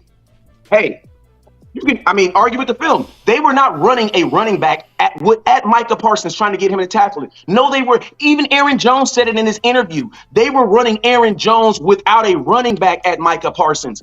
That's what they were meaning. That's a blocker, bro. That's a blocker. That's not a running back. That's what they did. And that's what they did. They basically kept him contained with a player every play. Every play, Micah Parsons had someone in his face. And guess what happens, fellas? That's what happens when you're a good player. Just like with Michael Jordan. When Michael Jordan got so good, at some point, you just got to learn how to be double teamed. Why? Because they're going to double team you every play. And guess what? And that's what I said last year when Micah Parsons complained about getting double teamed so much. I said, well, bro, guess what? That's the downfall of being a good player. What you going to do? You got to learn how to beat the double team or you're not going to be a good player anymore. And listen, I'm not giving no excuses for Micah, but what I'm saying is this. As the season goes along, teams don't want to throw the ball on the Cowboys. You want to know why? Because you got Bland with 5 interceptions, bro. 5 interceptions for touchdowns. Teams are already saying if Micah don't get us, freaking Bland's going to get us. So teams are more adamant to run the ball. And guess what? That's why you hear Stephen Jones saying the 2 things that I've been having on hats for the last 2 years. The Cowboys are saying this. We got to run the ball more, and I'm going to be honest with you. We got to be able to stop the run more. They're not talking about nothing in the past game because we're not losing games because of quarterbacks. We're losing games because they're handing the ball off to running backs, and we can't stop that. And when you get a Lamar Jackson coming to Dallas, oh, my God, bruh. So Lamar Jackson and Derrick Henry coming to Dallas? Oh, no, we ain't finna switch to that topic. Tuck, we've been hogging from you, big dog. And Law, we ain't gonna. You gotta get on this too, Law. You gotta get on this too. My bad, Tuck. No. Just real quick though, before you go, Big, I'm always with the shit, bro. You feel me? Like when I'm with the fights. Yeah. I'm with it. I love it. I'm cool. I'm sorry. I apologize. For what? That's what makes the show, bro. Because I know it's real. That's a big psych. I'm just being courteous. I ain't apologize. Go ahead, Tuck. Go ahead. I love fights, bro. I'm telling you, I love these real fights, man. For real talk. Go ahead, Tuck. I'm sorry. my pushback, and I slightly agree with both a little bit, but I kind of lean towards more what West Coast is saying, because if you think about it, what big games that people are talking about did we actually have the lead offensively? Like, give me an example. I think that what also is the way this team been built for the last 3 years, our offense been our defense. Right. So in games where our offense plays well and the opposing offense is trailing and they're sitting back passing, that's when Micah is at his best. That's typically when we're winning. But when teams can sit back, just like Buffalo, right, and run the ball down our throat, that's always been our Achilles heel. Now, I remember vividly, Law, you was the main one of it that spoke before, like the Buffalo game. We was all talking about, let's move Micah around. Let's have him play a little bit more linebacker so you can't locate him. Now, if you tell me that you're going to do that with Micah, I feel like he's much better at the run game. But if you're going to sit there and just park him on the right edge or the left end where teams can slide protect and they can chip, like Wes was saying, and double team him, they're going to run right down. That is not Micah's game. That's not Micah's game. That's not his game. So, when it comes to Micah, do I think it's an ability thing why he wasn't showing up in big games? No. I think it's Dan Quinn not putting in the best situations to do what actually he's capable of doing. Me personally, you know what I'm saying? But in the Green Bay game, they did run at him. I can feel that. Also run away. You know what I'm saying? But it's like he's not built to be an edge guy.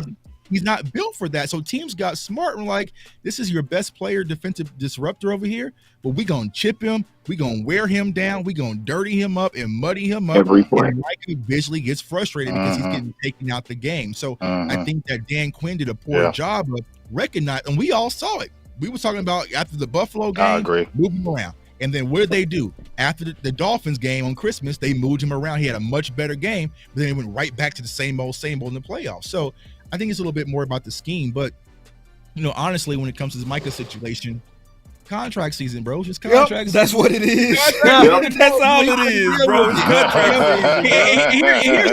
Here's contract season. Alert, Cowboys Nation. The fun part's really going to happen because he thinks he's getting away with it. Nope. Nah, CD, you going to get clipped too, bro. Yep, it's coming for you, see. Clip, you know what I'm saying? Yeah. Just wait a minute. You know what I'm saying? They ain't got nothing on CD yet, but they're going to be like, well, his body language and, he's just not the, Yeah. It just comes with the territory because I had this conversation, and this is what this tweet is showing. I told Boss this was coming weeks ago because I got a few phone calls and they were telling me in-house that the setup is already in on Mike. You know what I'm saying? So it's like they're gonna trade it, dude, man. And what would you say, Wes? Man, I'm just now, let me turn my microphone off. Let me turn my microphone off. Turn your mic off. No. Let me turn my microphone off. I mean, but that's the conversation, right? So it's like, but the funny thing is, the things that I was hearing in-house about Micah Parsons, when I clicked on this Kevin Gray interview and Jory started speaking, it was word for word, bar for bar. Like it was line by line. What you told me to. Bro, it was exactly what I told you. It was exactly what I told you that I knew was coming down the pipeline. And here it was. And I'm just like, here they go. You know what I'm saying? So it just is what it is. Am I concerned about Micah? Absolutely not. I just think that if you're going to be viewing him as a defensive end, and that's where he's going to play, then he's going to be getting double teamed and tripped and slide protect throughout his entire career. He's going to know how to deal with that, but you're going to have to move him around. But you know what I'm saying? When I saw it, I was just like, yeah, you know what I'm saying? Hey, you know what? I'm gonna tell you funny. I'm gonna tell you the play. Boss will tell y'all. It's really line by, like it was swore that Jory had our phone conversation recorded because it's everything I said the same exact way. I got you, know what I'm saying? Real quick. Hey, think about this. What if the Cowboys? Hold on, Wes, just real quick. So, first of all, my boy said, drive it down, millions. Boy, you wild. Boy, that boy Nate been going hard on us, bro. That boy been calling us millions, bro. They chill out, bro. They been killing us. Hey, but I'm gonna give my take on it, and then Wes, you got it. Law 2? No, Law last. Yeah, well, go. Okay. Hold on real quick. Hold on. Y'all give me 1 second. Something in my ear. Okay, I have to get rid of it. All right, I got it now. So I think it's just as simple as what it is. It's contract season. It's that time to where we all knew this. Any imperfections is going to be highlighted. It's just what it is. Yeah. I guarantee if you compare Michael Parsons to other players, you're going to see similar stuff. You know, I'm not saying he ain't got stuff to work on, because I would be the first to say he does. I will say for sure, I graded every one of his plays on the Green Bay game, and I would say for a fact that he played a really good first half in terms of effort, and his effort waned as the game went on. I want him to do better there, but I'm also going to be fair to him and say, and I know that this is nitpicking. This is all about nitpicking and trying to get another one of our better players for us to talk about them and try to get them up out of here. I think it's goofy as hell.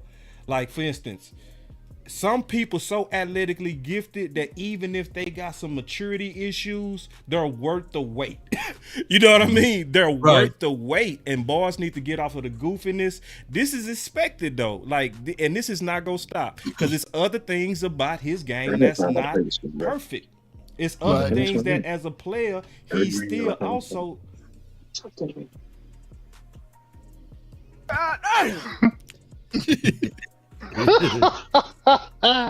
Wes, man, even when you're not on cam, we can still hear you, bro. Is it? You were wired up.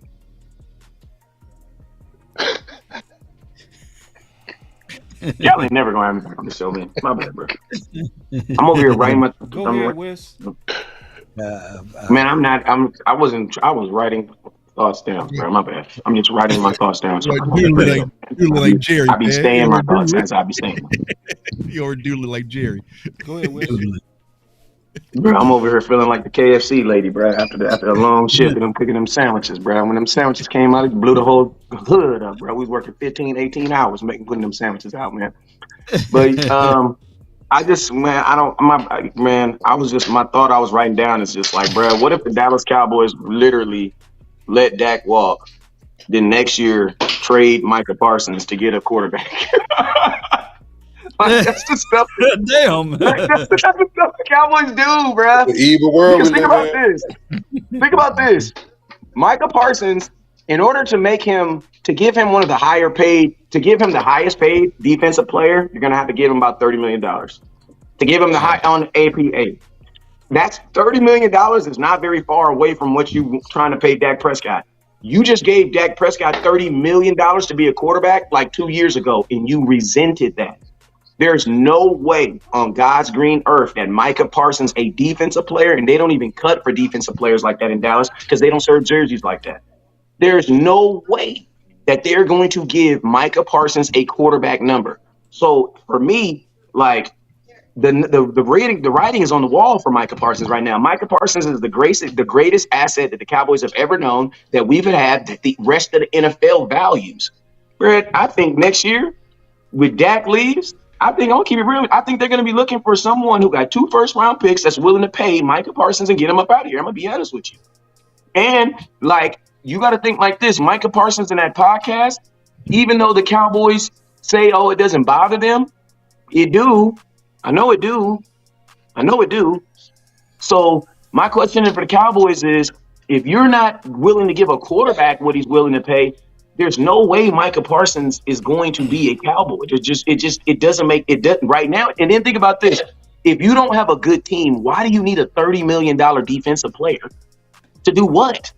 You don't have an offense. Like, what? Why do sacks matter? Sacks only matter if you're winning. Myles Garrett been on a bunch of bad teams getting sacks, and guess what? Nobody cared. He got on a good team, got some sacks. Guess what he did? Got calculated. So that's all I'm saying. Like, this might be the beginning of the end for the Dallas Cowboys as far as these super players, unless we can find these kids in the draft, man. Hey, Law, now, okay, you heard from us, Law. Well, I would say this though with Parsons, I get it. I can see the contract thing and the conspiracy part of that. I can really see that in its full value there. And Coach Marr been sending me information about how the Cowboys are strapped for cash and they are pretty much rich poor. You know what I'm saying? They rich broke. So that's another thing. I would say here with Parsons, I think that he will be an off-ball, great tackling machine, hook to flat. He would have been able to stop some of those pursuits of runs. So just like what y'all said, you know, players need linebackers behind them in order to be good run stoppers. Both of the Bosa bros, they are not good at run stopping. Joey Bosa, Nicky Bosa, they're not good at stopping the run. Yeah. You can run right at them. And that can. dude, both of them, I believe, getting paid Bitcoins, big Facts. money, Right. but they got a linebacker to fill behind them. So now you got Parsons, who's about 30 pounds lighter than those boys or however, and he's on the edge. What you think? So he's a guy that I foresee with Mike Zim. Hopefully he will be able to talk to him, get him playing right, and Get your out there, contain the damn ball. This is why we do it. I hope Mike Zim will be able to do that and let Michael Parsons in these big games say, okay, all right, I got you. You only going to rush the quarterback on third downs, but first and second down, we need for you to play linebacker mixed in with Eric Kendricks, right? Or whoever else we draft. Hope Overshown can turn the corner, and that's how you can get impact tangibly with Parsons. I don't care what that little chart graph that he showed up on his Twitter page. That don't really give me nothing because even within the confines of that list, they got Dexter Lawrence somewhere high on impactful plays. But we don't need that. I need more. If y'all talking about what DPF, Dak Prescott fault is all about, then we need to have an MPF because with this being said, when we start talking about the last 4 playoff games that Parsons been in, hey, he's generational talent, but he only got 1 sack. He only got 1 sack in the last 4 playoff games that we were in, whether we won or lost or what have you. So I'm saying this with Parsons, use him as that off-ball linebacker, let him go hook the flat, let him shoot through A gap, B gap, let Sam Williams play on the edge, go draft another guy, go draft somebody to replace D-Law, and let's get this going. But I do get that they want to lower that price tag because $30 million. Hey, that ain't, or whatever it is.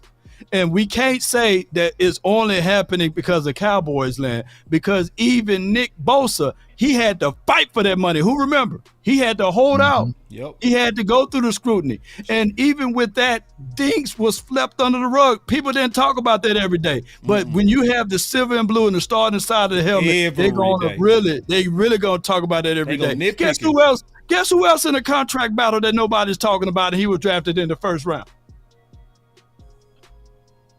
We wait. Trevor Lawrence. Yeah. He's in a contract dispute. They're not all in. They got rid of some of his weapons. He is in the same They shouldn't boat. be all in on him. Oh, Big AJ's on the top rope. Oh my God! I've been told y'all about Lawrence. I told y'all about Lawrence. I was never sold on him. Jordan Jefferson ain't signed his contract either. You know what I'm saying? Jordan Jefferson ain't signed his contract either. So would you swap the big game, James? Would you have Law over here and Dak over there? So, nope, hell no. I will say this real quick, and then I'm gonna move to our last topic. Oh my God, Michael Parsons, you have to cross your T's and dot your I's. That's all you got to do, because they go, So that got to go through the same thing. It's just what it is when you're Dallas Cowboy. Because what they gonna say, Dak couldn't throw deep, so what he kill you with the deep ball. Dak can't read a defense, so he kill you with limited interceptions. Then he get aggressive.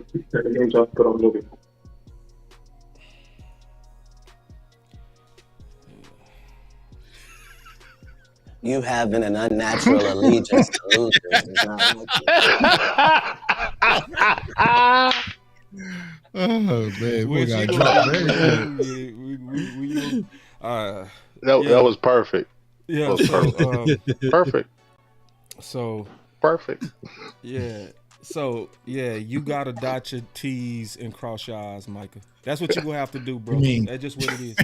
Cross your T's and dot your I's, man. It's just what it is. It's because I want Micah here, and I want he has to shut up all doubt. So the only thing that they trying to bring up right now is Micah in big games with no production, which there is some truth to it in terms of the stat sheet.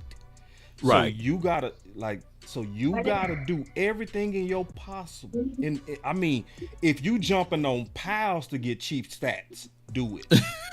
I'm not lying. Like, Right.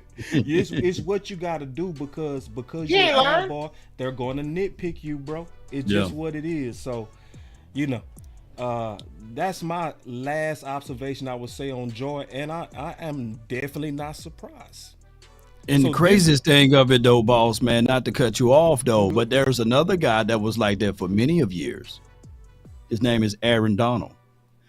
In big games, he disappeared. It took them to go out there and get a Von Miller, a Leonard Floyd.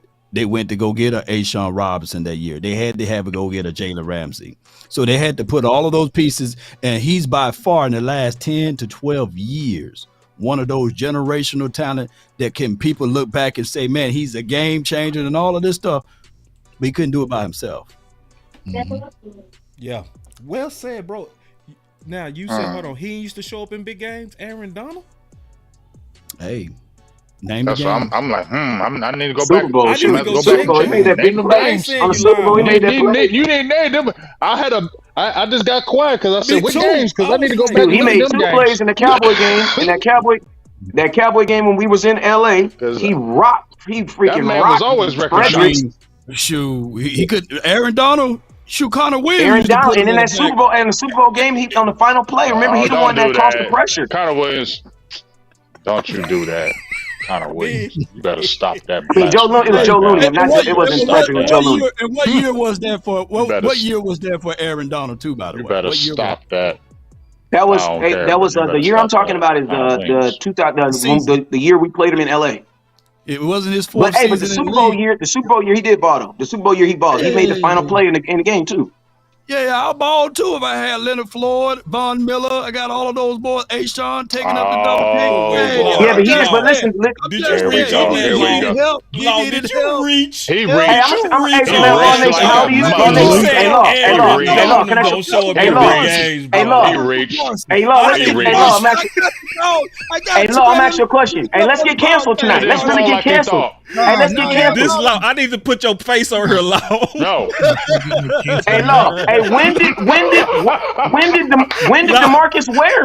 When did DeMarcus Ware have a big moment? When did DeMarcus Ware have a big moment?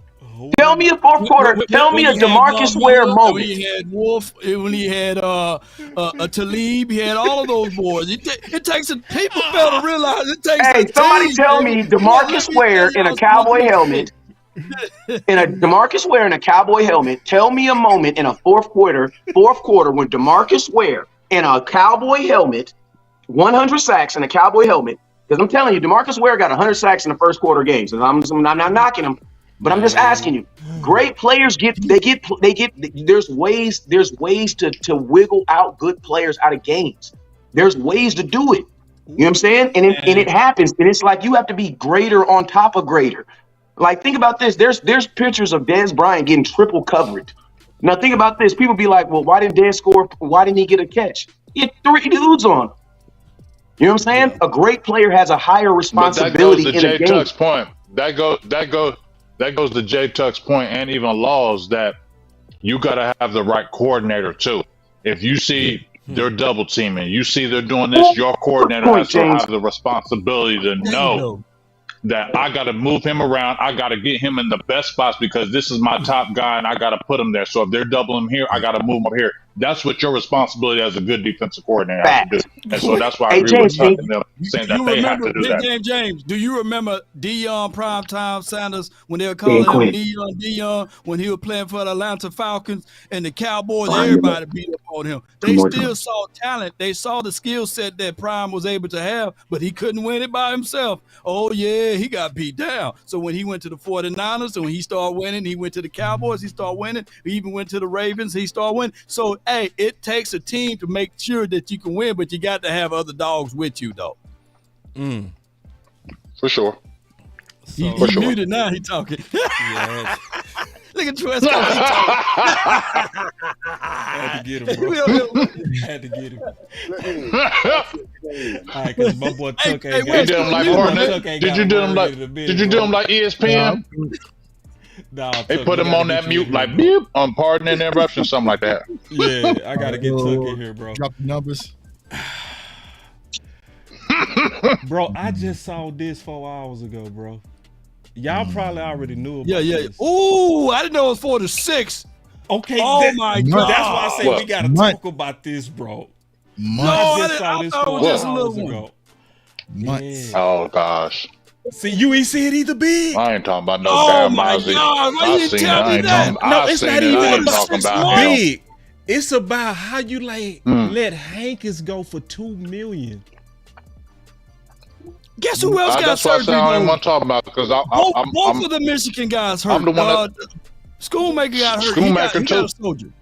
Both of our first two picks from Let me last go season. with Tuck first, bro. I gotta be Curtis. Tuck, what's up, bro? Like,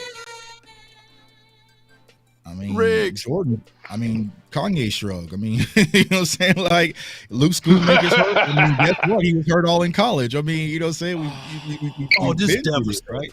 But I think the frustrating part, like you said, boss, is that they know that Mozzie is going to be out, and they let that small amount get between them and Jonathan Hankins, and Jonathan Hankins walked over to Seattle. So it's pure just negligence at this point, man. Yeah, and bro, not to compare it to real life, because real life is more serious than the Cowboys. But it's like, if you ever dealt with someone who's like been battling addiction, the worst thing you can do when you're by that person's side is see them self-destruct. You know what I'm saying? Them self-inflicted wounds. Like, you're trying to get them to go to counseling, go and get better, and you're helping, you know what I'm saying? You might help them financially, but they keep just doing these stupid things to put themselves in this situation.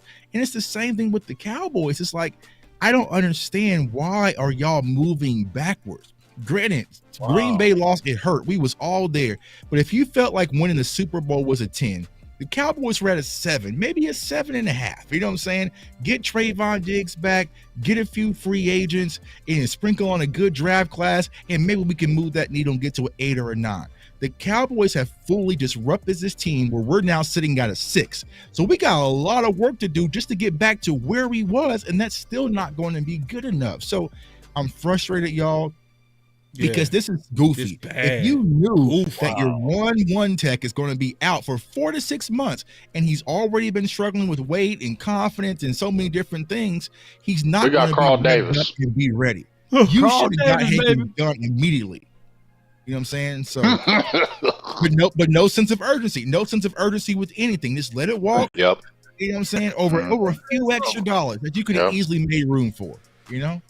So, but I agree, stopping the run is so important. And one of your best run stuffers just walk for a few extra dollars. Thank you. It's embarrassing at this point. My God. It's embarrassing, bro. But once again, Tuck.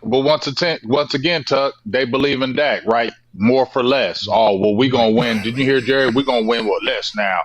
But they believe in Dak. No, this is just the setup. So for when Dak don't make it happen this year and he fail, I'm not gonna start. Man, why y'all had to show me that? God, dog. Yeah, Law, I thought you knew. I swore you knew, but I didn't even see it. I just saw it 4 hours ago, bro. I was like, "What?" This post is unavailable. I've even been looking for it. I can't even see his tweet on it. Yeah. How long ago was it? Well, like 4 hours. I saw it 4 hours ago. It's from yesterday. Oh, for yesterday. Good Lord. And then he posted at 5:54 a.m. Man, he woke up with it on his mind. Clean. I'll tag you in it. Wait to get that out. Yeah. I just tagged you, big dog. That banger. He said, I gotta be first on that one. Yeah. I gotta be first on that one. But 4 to 6. When you say 4 to 6 months, that means that you got to add. I'm going with the most. That's 6 months, and then you got to go with the time frame that he haven't been practicing, and he got to work himself back into football shape and get things going. So I'm going on the low end. He said he'll be back by training camp. Bull sugar. I'm looking at it like 4 to 6, wait a minute. Is that 4 to 6 months, right? He said Miles should be out 4 to 6 months. You right. That's bull sugar. Yo, bull sugar, man. How you gonna be out and still? Hey, he be back on training camp, but he said he be out 4 to 6 months. Come on, man. And it's a shoulder. It's a shoulder. Math ain't mathing, man. Now, come on, now. It's a shoulder too. Maybe he gains weight back. And then he got to gain his weight back. His feet. He got so many things. I was talking to your boy, Big Game James. You know what I'm talking about, Big Tuck. You know, he was saying that he got to work on a lot of things: head, shoulders, knees, and toes. Oh, that's not good. He said, and you know, Tuck, he ain't gonna lie to us, man. He gonna tell you how it is. Tuck is not gonna lie, dog. Guess who flew in to work with him this week? Who, Mozzie? No, B Tuck. Okay, who? Jordan Davis. Yeah, Jordan Davis and old boy, the other first round draft pick from last year, Neil Carter. No, not Carter, the other one from Georgia. Nolan. I said, shoot. I said, shoot. We got people. I said, shoot, Tuck. We got people right here, right down the street. They need to be there. Right. Help us. So he said he go to the people that's paying that bread. Yeah. On what? On the training or the tweet? I mean, man, like Mozzie, listen, bro. Like I wasn't expecting. I really wasn't expecting nothing from Mozzie Smith for year 3 anyway. So I mean, all this right now is just playground work for me. You know what I'm saying? Like, just get it together, and I'll see you year 3. You know what I'm saying? Like, year 3 is when most defensive tackles even smell like defensive tackles, unless they come from unless you're drafting a dude like top 5. Like, I'm not expecting Mike, and then like. Mozzie he's what you call an oven player. You have oven players and you have microwave players. Oven players, you microwave player, you pop them in the microwave 30 seconds, they're done, they're ready to go.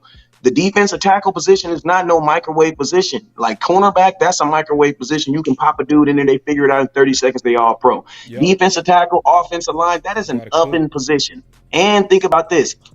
Even if you are that dude coming out of college, defensive tackle, number 1 top dude, you are playing against the most experienced position in all of football. What is that? The offensive line. Name a team that actively puts rookies or young players on their offensive lines. That's not the Dallas Cowboys. The rest of the NFL doesn't do that. You know what I'm saying? The rest of the NFL values having experience on their offensive line. So you have an undersized, inexperienced guy playing against oversized, experienced. That's just not a good, for me, that's not a good nucleus for him to be good. So I wasn't even expecting anything from Mozzie Smith through year 3 anyway. You know what I'm saying? But I will say this. James, you said something about Micah Parsons earlier, what you were talking about him and him moving around. There's 2 things I wanted to say, man, that I felt that Dan Quinn kind of made a big fail on with this team. One, my boy Jalen Smith said this to me before he left, because I asked him, like, what did you like about Dan Quinn? What did you think need to fix? And he said this. The number 1 thing that he felt that Dan needed to change is he felt that Dan needed to come coach on the sidelines. He needed to be on the sidelines with these guys during the defense. And the reason I say that is because if you go look on film, go look at what happens to Micah Parsons on plays where he gets held and he's noticeably frustrated. You know what Dan Quinn does? Puts him back in the same spot.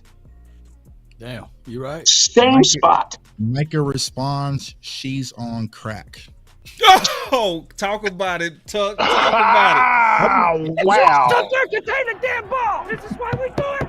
I knew he was doing something over there. He said she's on crack. He said she's on crack. Let it focus. Oh. What are you talking about? Whoa. I know what he's talking about. I know what he's talking about. Oh, it's talking about that female. Talking about the female. Oh, boy. Wait a minute, but that wasn't her words though. She said it was from a coach. She wasn't really. I know. That's what I'm saying. Don't do that. Yeah, but this is the thing in journalism. When you say anonymous, this is the thing in journalism. Use that against him. Yeah, in journalism, when you say anonymous and you don't say the quote, you are the quote, bro. Like, she is the quote. She could have said it because we don't know. No, she said source. She said her sources. But here's the thing, though. Listen, y'all. What you just said, Tyson, you said earlier in the show, and I believe Tuck may have referenced it, him with this podcast. Yep. And now you just seen him make that tweet saying that. You don't think them Cowboys won't use that against him? Yes. Yeah, Mike is gone, bro. He's gone. He's got to watch what he says, because see that opinion. Because what do we know about the Dallas Cowboys when you talk too much in Dallas? Yep. Boy, you spitting. You gone. Yep. We don't care how good you are. You talk too much here in Dallas and you become bigger than the brand. You gone. Yeah. Is CD gonna sign? Is CD? Y'all got me scared now. What? I'm just saying, like everything but CD don't talk. Yeah. I'm sorry. I'm just saying. You killing it though. CD don't the talk. last 88 got walked out by security. The last 88 got walked out by security. That's all I'm saying. But We be that acting last 88, right? But that last 88 was more that alpha. I don't care, and that's why he had to go. You saw Stephen Jones didn't like that. CD Lamb don't talk like that, so I could see them being more say, "We'll work with you." But Micah talks too much, in my opinion, for them. And when you talk too much in Dallas and you making tweets like that, they will use that against you, and you will be out of Dallas. They don't care who you are. Remember when T.O. and I know T.O. is older, but you remember when he? My bag, y'all. Hold on, listen. You remember when he said? Huh? What he said? He took it down. Yeah. Oh, thank God, man! Okay, I he knew. take this down. Oh, he knew. Yeah, he knew. I mean, he should have said illegal drugs. He must have heard us. He was watching us. He was watching our show. We said, "Take it down, Mike, please." Yeah, you gotta move smart, Michael, man. Be cool, Gotta. Because Michael, this just started. Be cool. They don't Hey, like but think that. about this, fellas. But think about this. Can we actually be real though? Why Michael got to play it smooth though? Playing it smooth has gotten everybody smoothly. I feel you. Smooth I agree. out the building. You're right. I mean, I ain't you mad. Still gotta play it smooth. See, you can play it smooth a couple of different ways. When I say play it smooth, what I'm talking about is be very calculated in your responses. Yeah. Be very. She on crack sound good to me though. Yeah. But what if he really thought she was on crack though? Like, what if she? Because I mean, for someone, because you got to think. There's no thing about this. Players will only really come out But when there's ways. There's ways to say it. It's some things you can't defend, Wes. Not that. Yeah, bro. but listen to me. There's some things as reporters and as content creators we need to stay in our lanes too, though. Because I think content creators, we like to go into these outside lanes. We can't get to the point where we're up here judging guys' integrity and they're willing to play. We don't play for Dallas, though. You know what I'm saying? We don't play for Dallas. We don't work for Dallas. We don't play for that. He played for Dallas. Yeah, and but see that. But guess what? But that has nothing to do with Dallas, though. That has to do with we're not in the locker room and we're not on the sidelines. That's what that means. For us to challenge someone's integrity, that means I knew your intent. If I don't know your intent, how can I challenge your integrity? Who questioned his integrity? Who did that? No, I'm saying she is by what she's saying in that statement. That's why Michael, and that's what I'm saying. People say stuff about Michael all the time. She was coming from a source I didn't hear that. Yes, but listen to me. When you are challenging his game, that is his integrity. That is the core of who he believes in. Let me listen to it. Things done. But it was all from. But it was all from a coach. You're just I'm playing playing it. But listen to me. We don't know if it's from a coach. We don't know that. I'm playing it. I was talking to a defensive coach from another team about this, and I was just trying to understand because, like, on one hand, we see Micah's sack numbers, we see what. Let me listen to it. She just said Trayvon Diggs just commented on it and said pathetic coach. Listen, hold on. Hey, Chuck, man, let me pause. Hey, man, what did West Coast say? What did West Coast say? Pause. This is all on Twitter right now. Pause. What did Dick say? What did Dick say? He said pathetic coach. Ooh, that's what West Coast was saying. They go that quick. But listen, let me check this out. But it's like, come on, it's getting good. Think about the biggest games that they had, the games against San Francisco, the playoff games. Like, what did Micah do in those games?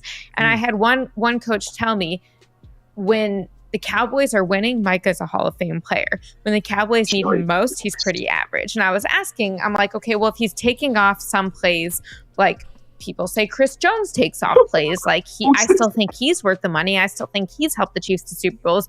And this coach, I think, wisely told me, Chris Jones takes off some plays, but he makes them when they matter most. Yeah. Micah is not 100% on all plays, but he kind of makes them when they matter least. And I'm not saying least, but he's not making them when they matter most. So I would say, like, you have to decide. That sounds like the whole Cowboys team. That's. So I wonder if you sat Chris Jones in front of her. Chris Jones. I know. When I told this to someone in the front office, I feel like Chris Jones wouldn't agree with that. That's what I said. She went in. Listen to me. This is a reporter who already went into this looking for a specific answer. That's why she already had the question. She said, I went to a coach and I asked this question. That means she already had her thoughts and her opinion set, and she did that by solidifying with a question. Because my thing is this.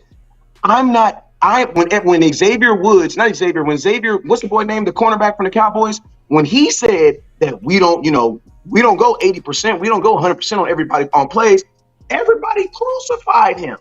Now she's just openly just saying that, like, oh yeah, Chris Jones takes off plays. I don't think guys take off plays. I don't think you get to the highest level of sports and take off plays.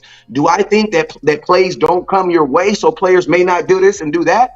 I think that happens in every sport. But just to willingly say that, like, this guy, Chris Jones, takes off plays, but then he decides to make the play when it matters. Nah, man, your opinion is out the window. That's 100% your opinion.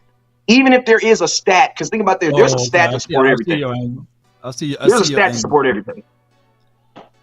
Final words.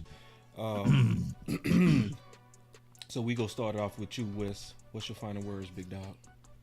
My final words is this, man. Hey, man, I'm going to just leave it with this, man. Listen, bro, I've been trying to get on the show for about 2 years now, man. Listen, man, I was going to do some back alley channels, try to get some dirt on all of one of y'all, but y'all pretty clean at the stuff y'all do. I ain't going to lie, James. I do got some incriminating stuff on you. I ain't going to put it out because you're a real – it just proved to me that you a real dude. That's all it is, James. I saw the pictures. I said, James, a real-ass dude, man. I love that dude. I'm sure I can dig and find stuff on you. I'm sure I can dig and find stuff on you, too. I'm sure I can dig. James, I'm an investigative reporter. I You know know I I'm can just find playing dirt. with you, James. Hey, you know I'm just playing with you, James. I did some digging on Law and found out he damn near government. That's Lord, let me back up. You know what I'm saying? But I just want to let y'all know, man, that I appreciate all y'all for letting me on here, man. And my final word, man, is that, man, you guys put on a great production. Boss Cowboy, man, I'm so freaking proud of you, man.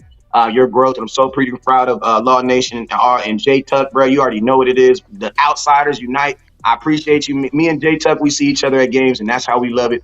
And big game, I gave you some love. Boss, appreciate you. And that's my final words is I appreciate y'all, man. That's all I got to say. I appreciate y'all for letting me on here. That's it. Yeah. Hey, man, absolutely, man. My final words. Oh, super chat. We got a super chats, man. We got to do them super chats. I got a list longer than Shaq feet over here. Let's go. They'll kill you if you don't do them super chats. I forgot. My fault, y'all. I did. I just. Y'all forget. I appreciate all. I do my final words. I gotta be up at 2 a.m., man. I'm saying I just appreciate y'all, Cowboys Nation, man. Just keep rocking, bro. So appreciate working with y'all, man. Y'all know what it is, man. We gonna keep rocking new media. That's my Nah, you got a bit deeper final word than that, man. Give it to us, Tuck. I know you're tired, bro. Like I said, I gotta be up at 2, man. I gotta catch this flight, bro. I'm tired. Real quick, I do want to say something real quick since that was your final word. Congratulations, man, on what's going on with you Thursday. He won't be with us on a final word draft show because tell him where you going. Where you going, man? Flying back out to Vegas, man. So I'm covering the fight Tim Tszyu versus Sebastian Fedora and Rolly versus Pitbull, man. So I'm out there going to be covering boxing for a whole week. So I'll be out there live in Vegas with my guy Darren Smith. Nice. Man, you know what I'm saying? A whole nother week in Vegas, man. So tell Darren I said what's up, Tuck. Yeah, I will, man. So we got an early flight. So I gotta be up probably at 2 in the morning. So I probably got like 4 hours of sleep. So thanks for the sacrifice, bro. Good content. Appreciate y'all, man. Take it Hey, you see what the Cowboys have done? They got Tuck damn near doing boxing content. This is crazy, man. Bro. It's crazy, bro. It's peaceful when I get to get away from the Cowboys, bro. You know, this boy Tuck is tapped out. I'm like, man, I love to cover something else, man. Talk about something else. You know what I'm saying? Somebody actually gonna put up a fight for real. You know what I'm saying? So, but appreciate y'all, Cowboys Nation. We gonna keep rocking, man. That's my final word. Yeah, man. Always appreciate it, Tuck. You got some more super chats over there, Big and Law, because I got some. Okay, I got yeah, I got you got 12. Let's let let me do mine. Let me do mine quick because I only got a few. I got a few. Dwayne Brown, $10 holler, great show. Appreciate Dwayne. He always comes through. Tony Nichols, $5 holler. Plus he said boss was 100% right. Dak ain't letting them son him, no trade clause and no franchise. Jerry and Big Head Steven Big Mag. Good. Yeah, man. And then Coach Marv with the $5 holler. Big Dak has only paid $34 million in cash 2024. The cap hit is $59 million. So that this is a 1-year deal for like $34 million cash. Shout out to Coach Marv who always brings it as usual. There you go. All right. So appreciate everybody, man, for y'all support. I know that this goes a long way, man. Shout out to everybody getting prepared, getting us ready for the Oxnard Fund. Appreciate y'all. AJ Meadow says, was the Super Bowl because of Stafford? I can absolutely say no, but you know, He was a quarterback, so he got rewarded. He led the league in interceptions that year, by the way. Otis with the 999, he says since 2009, 11 of the 16 Super Bowls have been won by Hall of Fame quarterbacks or quarterbacks going to be Hall of Fame. Those other 5 teams had franchise QBs who they loaded the team with or loaded the team with talent. Any rebuttals on that one? Any rebuttals, y'all? Good. AJ Meadows with a 499. He says, I'm just keeping it real, bro. I wasn't even listening. No, you good. Hey, read it one more time. Read it one more time, bro. My bad, man. Okay, since 2009, 11 of the 16 Super Bowls have been won by Hall of Fame QBs or QBs going to be Hall of Fame. Those other 5 teams had franchise QBs who they loaded the team with talent, basically. Oh, yeah. So, yeah. Well, you got to remember, a Hall of Fame is after the fact, so you can't really count that in the facts. You know what I'm saying? Like, that's after the fact. You don't know. Dak Prescott can still be a Hall of Famer. You know what I'm saying? Like, you can't not count that out. So, I mean, that's 5 years after they retired. So, I don't think you can even have that, equated in it. And I would think that I think the guy that won most of those was probably Tom Brady. Tom Brady. Yeah. I think, and we talk about the same dude. Right. You just count them twice, like Tom Brady. He can count it like 3-4 times. So. Yeah, it's some weird number that should either Pat Mahomes and Tom Brady that won the last 5 or 6, and you can throw in Matt Stafford. Yeah. So we got a super chat from Freddie J. He says, look at the QB before Kurt and the Vikings, but the Vikings got better with Kurt, just not good enough. But that did show that QBs don't grow on trees, and Super Bowl teams don't either. So basically, what Freddie is saying is that, look at the Vikings before Kirk Cousins got there. I think the last time they made a big run was Brett Favre, right? When he got there. Christian Ponder, the year that old buddy went crazy for the 2,000 yards. They only won 8 games that year. So yeah. If they had me or you at quarterback, we would have did a better job. Hey, think about this. You can say what you want to say, but Kirk Cousins is the best quarterback that Washington has had since Kirk Cousins. He's the best quarterback Minnesota's had since Kirk Cousins, and he's technically the best quarterback Atlanta's had since Kirk Cousins. Because Kirk Cousins is probably a better quarterback right now than Matt Ryan was in his last 2 years in Atlanta.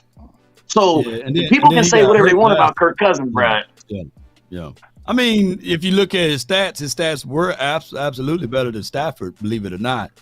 It's just that Stafford was on a loaded team. It's that was smart. That was a real smart comment right there, though.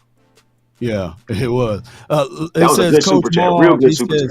Law, Dak is only being paid the $34 million in cash. That's the same comment that he posted over there on Big Game James' page. So the money aspect of it, I don't understand still how it's been split, but I do know the salary cap is the $255 million salary cap. And out of that cap, they can use cash to, help propel the players as far as their money thing, and especially as far as bonuses and stuff like that.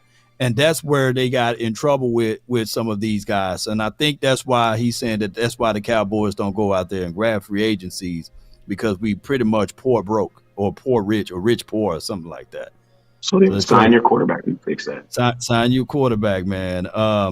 Holly says people say stop comparing Dak to Mahomes, but that's how he consistently measure up to. People act like everybody in the league is an alien. Yeah. So I think that Pat Mahomes numbers, put it like this.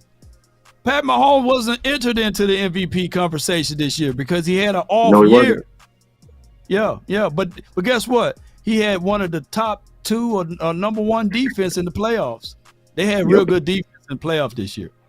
Yeah, so they did really good. Dirty Sanchez, my dog, man, he says, dude, they held Parsons all year and didn't call any penalties. That's how they keep him out of the game through the refs. So my thing is, don't give them an opportunity. We know that they're going to call. And I know it's kind of like, crazy to say that. But the best thing for the Cowboys to do is keep them off ball so that these guys can't get their hands on them or have someone else to win on their one-on-ones. I also have Chris 214. Would you trade Jerry and Steven for Howie and Laurie?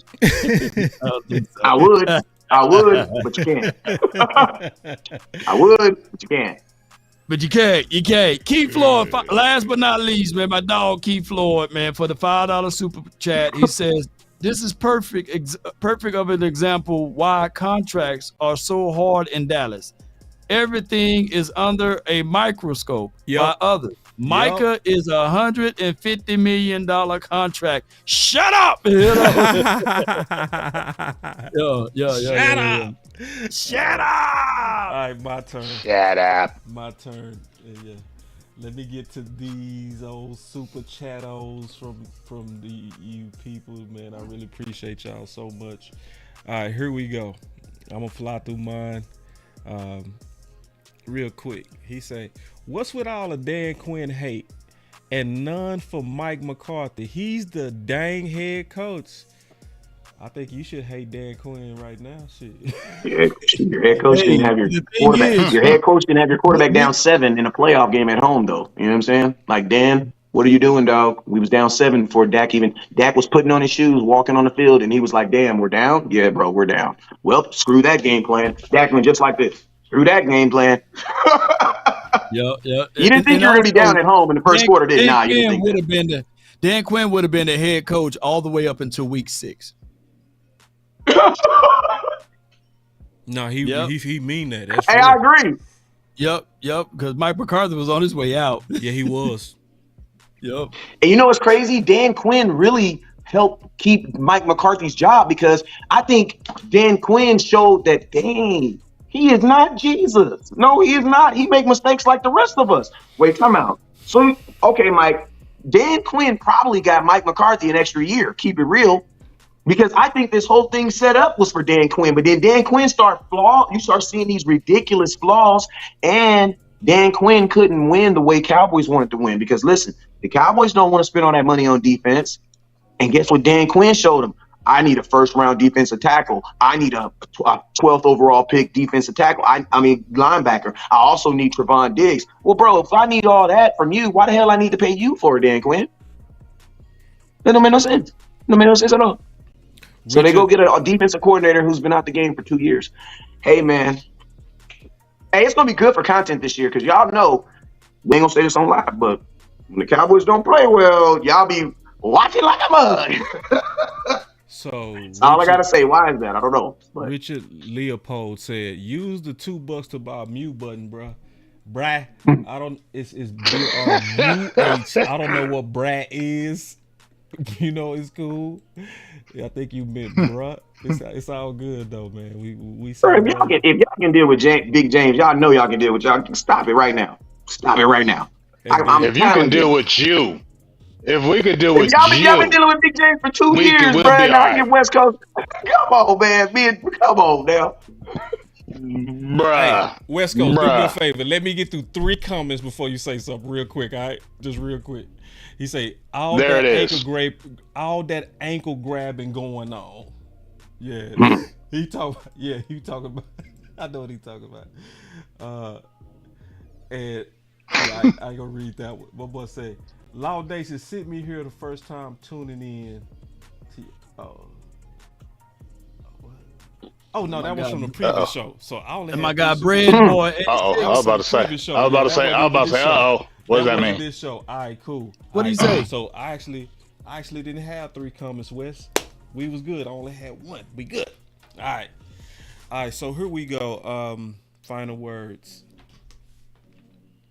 Did you get the Dr. Dream?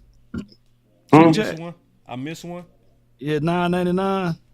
I missed it. Dr. Dream for the $9.99. Good job. That's a good comment right there, buddy. He had to say he's on. What I miss? He says on your page, he says Trey White signed with the Rams today. Where does everyone think that the Cowboys rank in the NFC offense so far with the $9.99 super chat? Dr. Dream. Where do all of us, like the teams, rank so far? Yeah. I think in the NFC East, I think the Cowboys still on top. Yep. Second. I go 2. Washington gaining us though fast. What's up? They don't got a quarterback. Yeah, but I'm just saying like as far as being number one. I'm saying game. If they get a quarterback, it's gonna be tough. It'll be tough. Yeah, it'll be tough. Yeah. Dan Quinn is always tough in his first couple of years. Look at his track record. That's true. That's true. I think the Cowboys right now are number 2 in the division. If I had to put my money on it, I put my money on the Eagles. I have a better roster than the Cowboys right now. You think so? Okay. What put them over to you? Huh? What put them over? Saquon? Well, I put it's not even that's just Saquon. It is the addition of Saquon, but what it really means to me now is like instead of putting all the pressure on Jalen Hurts to make those key runs in third down, they're gonna have an actual running back. There you go. And I'm gonna tell you this right here. If you're the Philadelphia and think about this, if you're the Philadelphia Eagles, you don't have to really beat the Cowboys a bunch of times. You're already beating them once a year because we're splitting with them every year. You just want to see if you can beat them that second game. Think about this. If the Eagles can beat the Cowboys that second game, because we're just splitting with the Eagles right now. We're not sweeping them. We've resorted to the point where they get one game, we get one game. They're now trying to challenge that. The division. They're trying to challenge that. The division is harder now. If Kellen Moore didn't know how to use Zeke and Tony Pollard, I don't think he would be able to use Saquon. But see, this is the thing though. He don't have to use. But this is the thing. The key ingredient with it. He was having to use Zeke and Tony Pollard as our main deal. Saquon Barkley's not. They're not going to resolve their offense around them. Their offense is still going to go around Jalen Hurts. I'm just saying, there's going to be a load. All those 8 and 9 touchdowns that Jalen Hurts had, they're not going to do that. That's going to be Saquon Barkley now. And think about this. The Cowboys have not fixed why we lost last year in the playoffs. Everybody's all about fix the team. Forget fix the team. Fix the reason why we couldn't beat the Green Bay Packers. The reason why we couldn't beat the Green Bay Packers is because we couldn't stop the middle. We could not solidify that. Man, they have a running quarterback who already gives us problems with a running back who they can actually run that speed option with now. So you're going to tell me we have DeMarcus Lawrence having to run again? Oh, my God, bro. That game in Dallas is going to be very interesting. That's all I'm going to say. And then guess what? You have Baltimore that's built the exact same way now. They have a running quarterback with a running back. That does not sound – and if you're Philly, all you got to really do is beat the Cowboys twice. Think about this. If you're Washington, you just got to beat the Cowboys once. Yeah, bro, it's a lot of stuff that can change. It's going to be tough. If they don't really get this personnel right, it's going to be bad. And boss, last question. I swear I won't say another thing. You think Dan Quinn didn't tell the owner of the Washington in his first year, I promise you, I'll beat the Cowboys once. I may not get them both, but I'll get them at least once. I'm going to tell y'all this right now. If the Cowboys don't beat Washington twice, and you're damn near not a playoff team with 10 wins. And that's going to be possible next year. There's going to be some 10, 11 win teams that do not make the playoffs next year. Yeah, so final words. The main 2 topics today was Dak and Michael Parsons. It just shows for the most part that we are a Hollywood team. That's what it shows. We're a Hollywood team. There is no team in the whole league that's literally negotiating through the media right now but Dallas. You literally just talked about, Steven, how you and Dak been talking good. But then all of a sudden Ian come out and talk about per source. Who is the source? We already know who the source is. It's y'all, you know. And then Michael Parsons.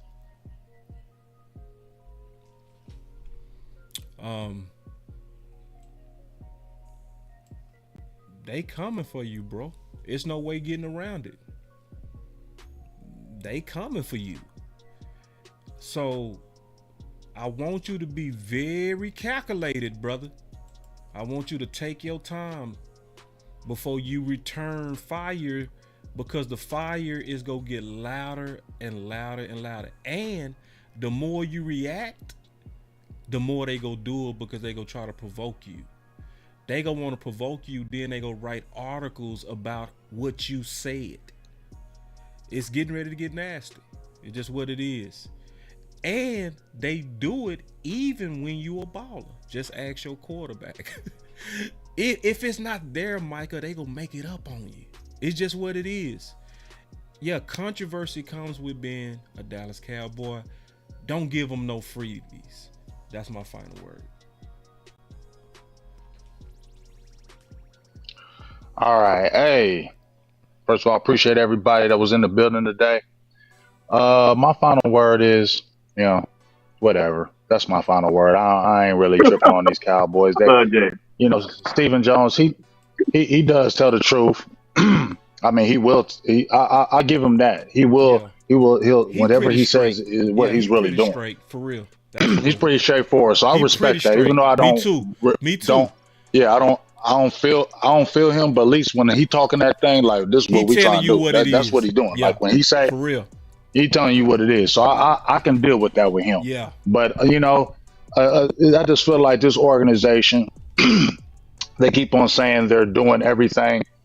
They want to win more than anything. I don't believe that. Too many players leave and say they don't see that. I don't believe their lies. And this is a regression season. I said as soon as the playoffs were over, this was going to be a aggressive season. You got your coach on a lame duck season. He's in the media talking about, oh, we're good. You're in a lame duck season. You signed a defensive coordinator who's almost 70 years old for 1 year. You're still going back and forth with Dak. You still haven't signed your star receiver, which we understand it, but you lost 10 players. You added one, and you had to get your guy to convince him, 2 guys to convince him just to come to the team. It's just not making any sense. And then your owner comes out and says, oh, we're going to do more with less. And we'll really kind of goofy here. And it's just the same thing. And I ain't really trying to hear it no more. But I will say this. I'll be at that draft. Selfish plug right quick. I'll be at that draft. And we'll see who's going to get that first round pick. I don't know if I'm going to be there one day on Thursday or all 3 days. But I will be down there media credential. I will be down there on Media Row. So we're definitely going to try to get some good interviews for that first round pick for Dallas Cowboys.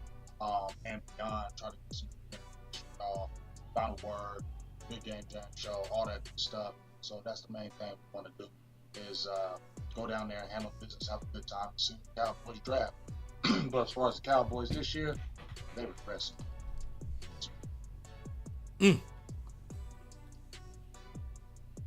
No doubt, man. That was a great final word there, man. And hey, congratulations, Big Game James, again on all of your success, man, especially with the media passes. I know you won't take no shortcuts when you're answering and giving out those questionings out there for the first round draft picks over there. So Cowboy Nation, man, Boss Cowboy, you did a great job of putting this and assembling this all together. West Coast, man, you did an awesome, phenomenal job, as well as Jay Tuck, everybody, man. Cowboys, let's just stay focused. The off season is long. Think about this. Outside of last year with the trades picks that we did, this is our norm. We really don't dance around in free agency. We wait till after the draft, and I know optimism will be at its all-time height after the draft, give or take, especially if we go get some people. But Cowboy Nation, I really appreciate everybody, man, for tuning in. Big respect to everybody. Let's continue to grind and shine. That's been my time. I really thank each and every last one of you all for yours. And remember, you're listening to nothing but the best. Let's get it. 3, 2, 1, drop it. And remember, you're listening to nothing but the best. Those grills, drop it hard. Let's go. It's time to 3, 2, 1, drop it.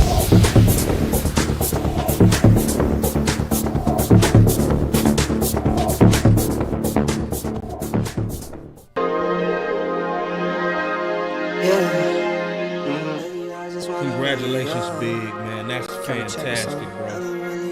Really killed that. I can't wait, man. I'm gonna be definitely supporting you, big dog. I've been really in the field, lot of rush, I love the feel. Good old I just wanna run it up. Don't need no deals, I make the deal. Have to take it to a meal. Lately, I just wanna run it up. Yeah. Kinda check the song. Lately, I just wanna run it up. Count that too, count it up, count it up, count it up, count it up. Lately I just wanna run it up. Need them ones, I need them fives, need them tens, I need that change to the safe, got blues inside. Greens and pinks, it's all the same. I still save and roll my change. Take some losses when I play, charge it to the game. I'm with L, yeah, I'm with T Black, I'm with Revan now. I'm with Bay, yeah, I'm with J, yeah, I'm with Chuck and now. Still the same, not switching sides, now it's about loyalty. You switch sides off for the bag, and that's worth more to me. I mix Nike with designer, I experiment. You just rock what's on the shelf, and I'm not feeling it. Search for the one, but baby girl, it's nothing real as this. Can't trust a soul, I keep a hammer, call it too legit. I've been really in the field, love the rush, I love the feel. Lately I just wanna run it up.